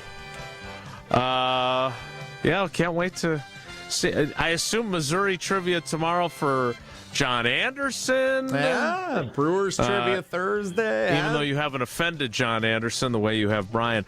Trav, great job, man. Well done. You got 4 entries into Friday's drawing. Thanks for playing, buddy. Thank you. Well, that was fun. I always like it when our contestants are on point, and he certainly was. A perfect week thus far. Now Jesse's put the whammy on it, though, of course. All right. Now it's time for Brian Bulaga's favorite part of the show, where we turn it over to Jesse Nelson for Whoa Nelly. That is next. It's Wilde and Tausch. Wilde and Tausch is presented by Pella Windows and Doors of Wisconsin. Call Gina Della from Pella at 855-PELLA-WI or visit online at PellaWI.com/radio. Mark Tauscher here. People ask, why did I join UW Credit Union? Well, let's break it down. Convenient local branches, easy to use mobile banking app, rewards checking with early payday, and that beautiful Bucky debit card. Also, they've been serving Wisconsin since 1931, which means they have local expertise that's actually local. So stop by a branch or visit uwcu.org to join today and become a UW Credit Union member like I did. Federally insured by NCAA. Terms and conditions apply. All right, Wisconsin, it's tournament time, and Wanna Parlay is where players go to win. From Madison to Milwaukee and everywhere in between, if you're building brackets and backing your picks, now you've got even more ways to cash in. And with brand new alternative lines on Wanna Parlay, you've got more control, more strategy, bigger upside, and don't forget, the world's richest parlay is waiting. Download Wanna Parlay in the App Store today and use code JGC for a 100% deposit match. This tournament, don't just watch it, play it today with the world's richest parlay, Wanna Parlay. There's nothing like Milwaukee Bucks basketball at Fiserv Forum. The dunks, the defense, the roar of 17,000 fans. It's even better when you're with friends or family. From jaw-dropping plays to buzzer-beating threes, every game is packed with unforgettable moments that you'll get to share together.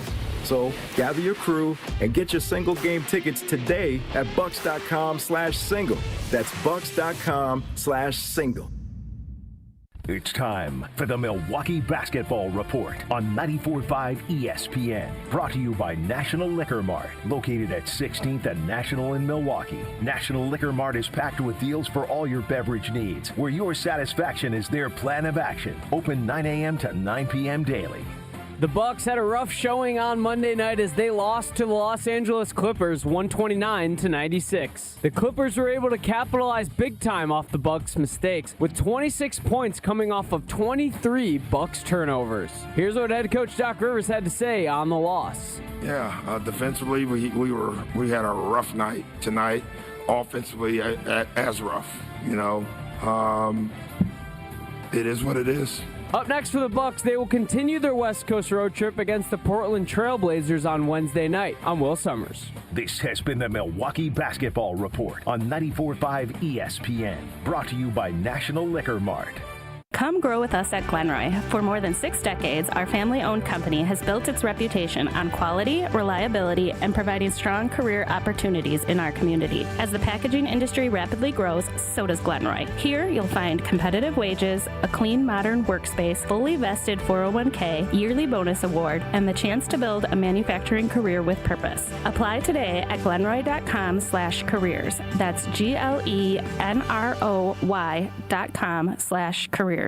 Buying or selling a home isn't just a transaction. It's one of life's biggest decisions. That's why clarity, trust, and the right guidance matter, especially in an ever-changing market. I'm Tony Wendorf with Tony Wendorf & Associates, powered by Keller Williams. I'm John Lorenz. And I'm Taylor Mangini. Our team delivers a white glove experience at every price point, combining expert negotiation, local insight, and genuine care. Get started today with a team you can trust at wendorfteam.kw.com. Tony Wendorf & Associates. Driven by faith, gratitude, and results. Scratch this off your bucket list. Travel by luxury motor coach to Mount Rushmore this spring. Vince Vitrano here for KB Excursions. From the western charm of Deadwood, the legendary Wall Drug, even a Royal River Casino stop. This 5 nights, 6 days trip includes meals, lodging, and all gratuities. You just have to get on board. The trip is booking now for the end of May. Let KB Excursions be your guide and your ride. Sign up now to head west at kbexcursions.com. You're listening to Wilde Tausch on 94.5 ESPN. Presented by Pella Windows and Doors of Wisconsin and sponsored by American Family Insurance.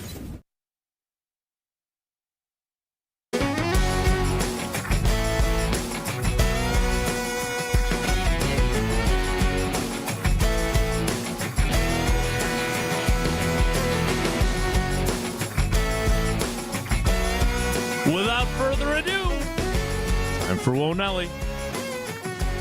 If the topic is good, the guys discuss. Just the other morning I had breakfast at Tracy Rocker's house. His mama brought out 15 flapjacks. He said, Mama, take back 5 of them flapjacks. I gotta stay hungry for the Crimson Tide. But if it's not, the show must go on.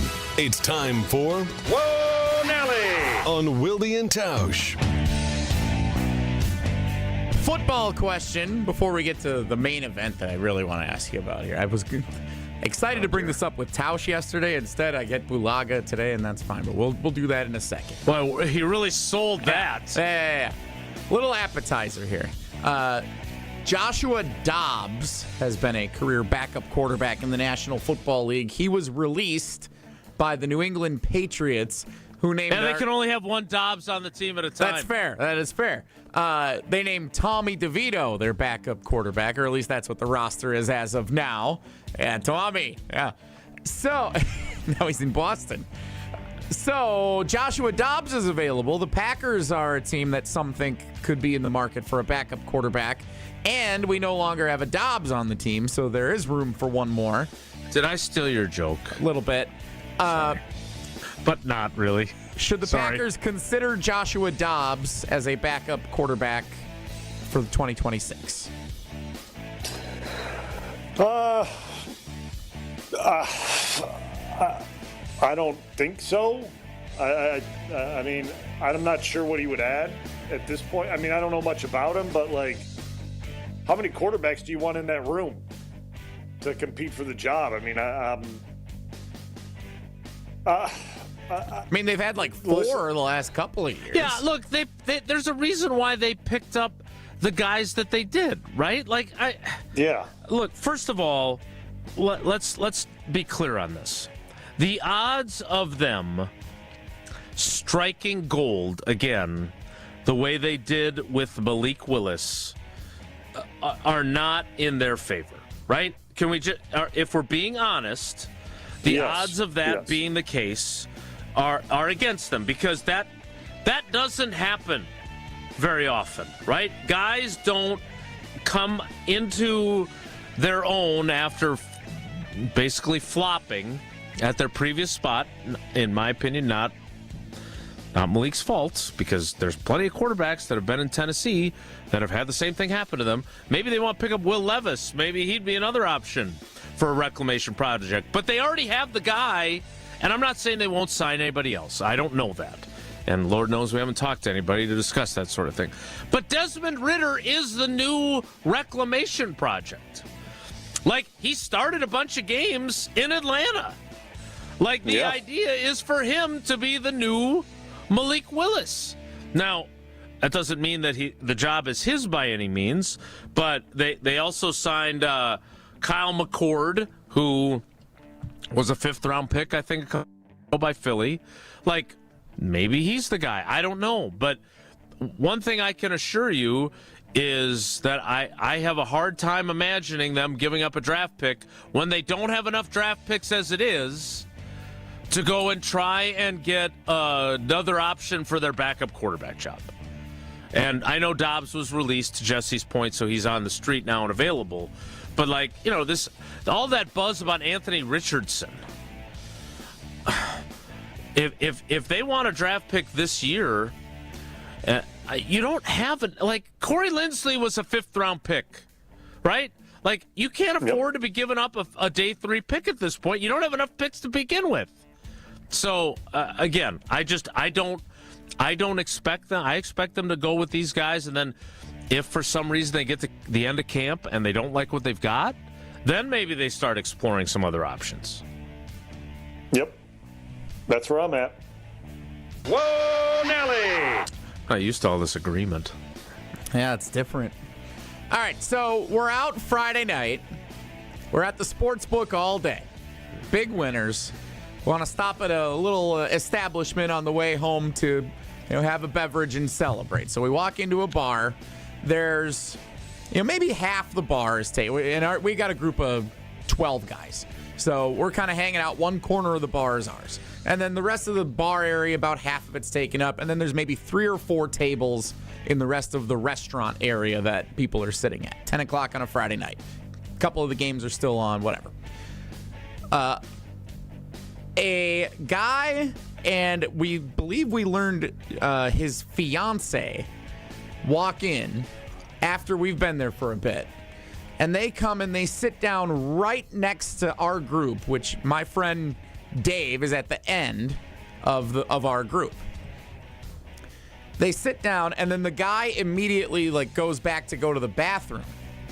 His fiance, she then starts talking to my buddy Dave, who's sitting on the end of our group. Would you say Dave is a handsome guy? He is. Yeah, he's a good-looking fella. More good-looking than you. The weirdest thing is he looked very similar to the guy who walked away to go to the bathroom, who walked in with the lady. Mm-hmm. If you're Dave, do you continue the conversation with the lady that you just met, who just started talking with you? Or do you look for a way out of that so it doesn't look when the guy's coming back from the bathroom like you're trying to, talk up his lady that he walked in with? His lady. How do you handle that situation? Can I ask one quick follow-up before Brian answers? I'm sure you had some, yes. I'm just curious, and again, beauty is only skin deep, but how would you describe the fiancé of the said fellow who went to the bathroom to a police sketch artist? I would say collectively they were an attractive couple. Okay.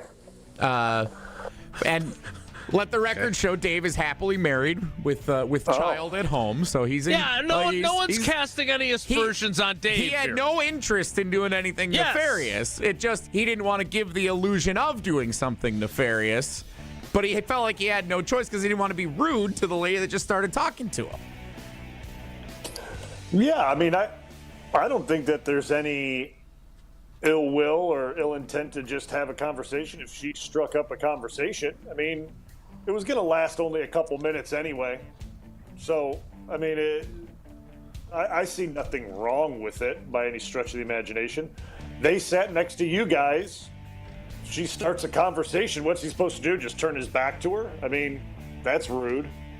So, I see nothing wrong with Dave. I don't know what Dave decided to do in the end. I don't know what Dave did, but if Dave decided to speak with her, well, whatever. Not a big deal. Jason? So one more quick follow-up, and then I know we got to go.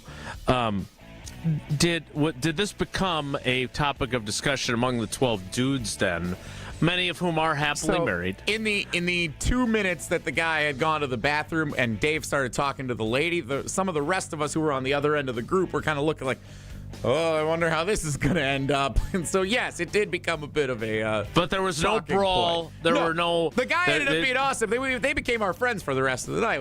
They were in town for a wedding, and they were hanging. It was great. It was kind of weird that the guy, Dave and the other guy, looked almost exactly the same. That was an interesting development. But they ended up being totally fine. Nothing to worry about. Okay. But I could see that going poorly in a different situation.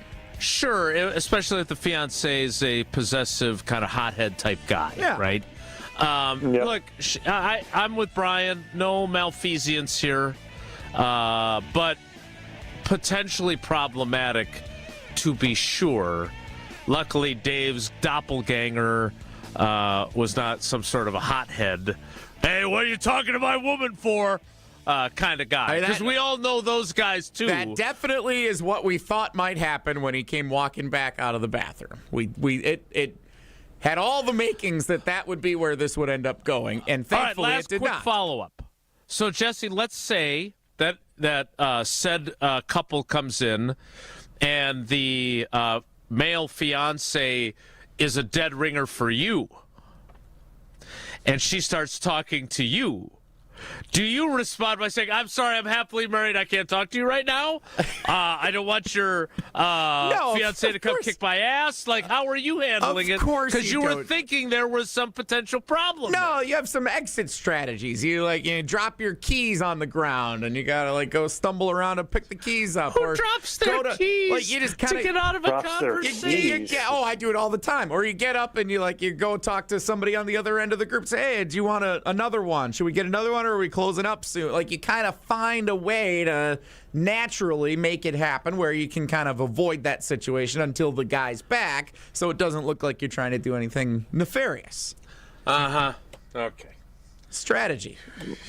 Right. You are. Right. For as much as Tausch gives me a hard time for being weird, you, on the other hand, I dropped my keys. Oops, excuse me. What? That could backfire too if she's wearing a skirt. There were times when I was in college, if I had my keys in my pocket, I'd be I'm trying to get out of a situation with somebody else. I'd throw them across the room and be "Oh shoot, I dropped my keys. Can you help me Boy, you are smooth. Can you help me go pick those up?" That's our way out. Wow. Okay. I think we've learned more than we wanted to know. We're going to wrap things up with I dropped my keys. We'll wrap things up with Brian Bulaga. Next, Wilde and Tausch. We're on the Badgers. I don't blame Greg Gard. Wilde and Tausch continues next on 94.5 ESPN. Presented by Pella Windows and Doors of Wisconsin and sponsored by American Family Insurance. The Brew Crew are back on March 26th.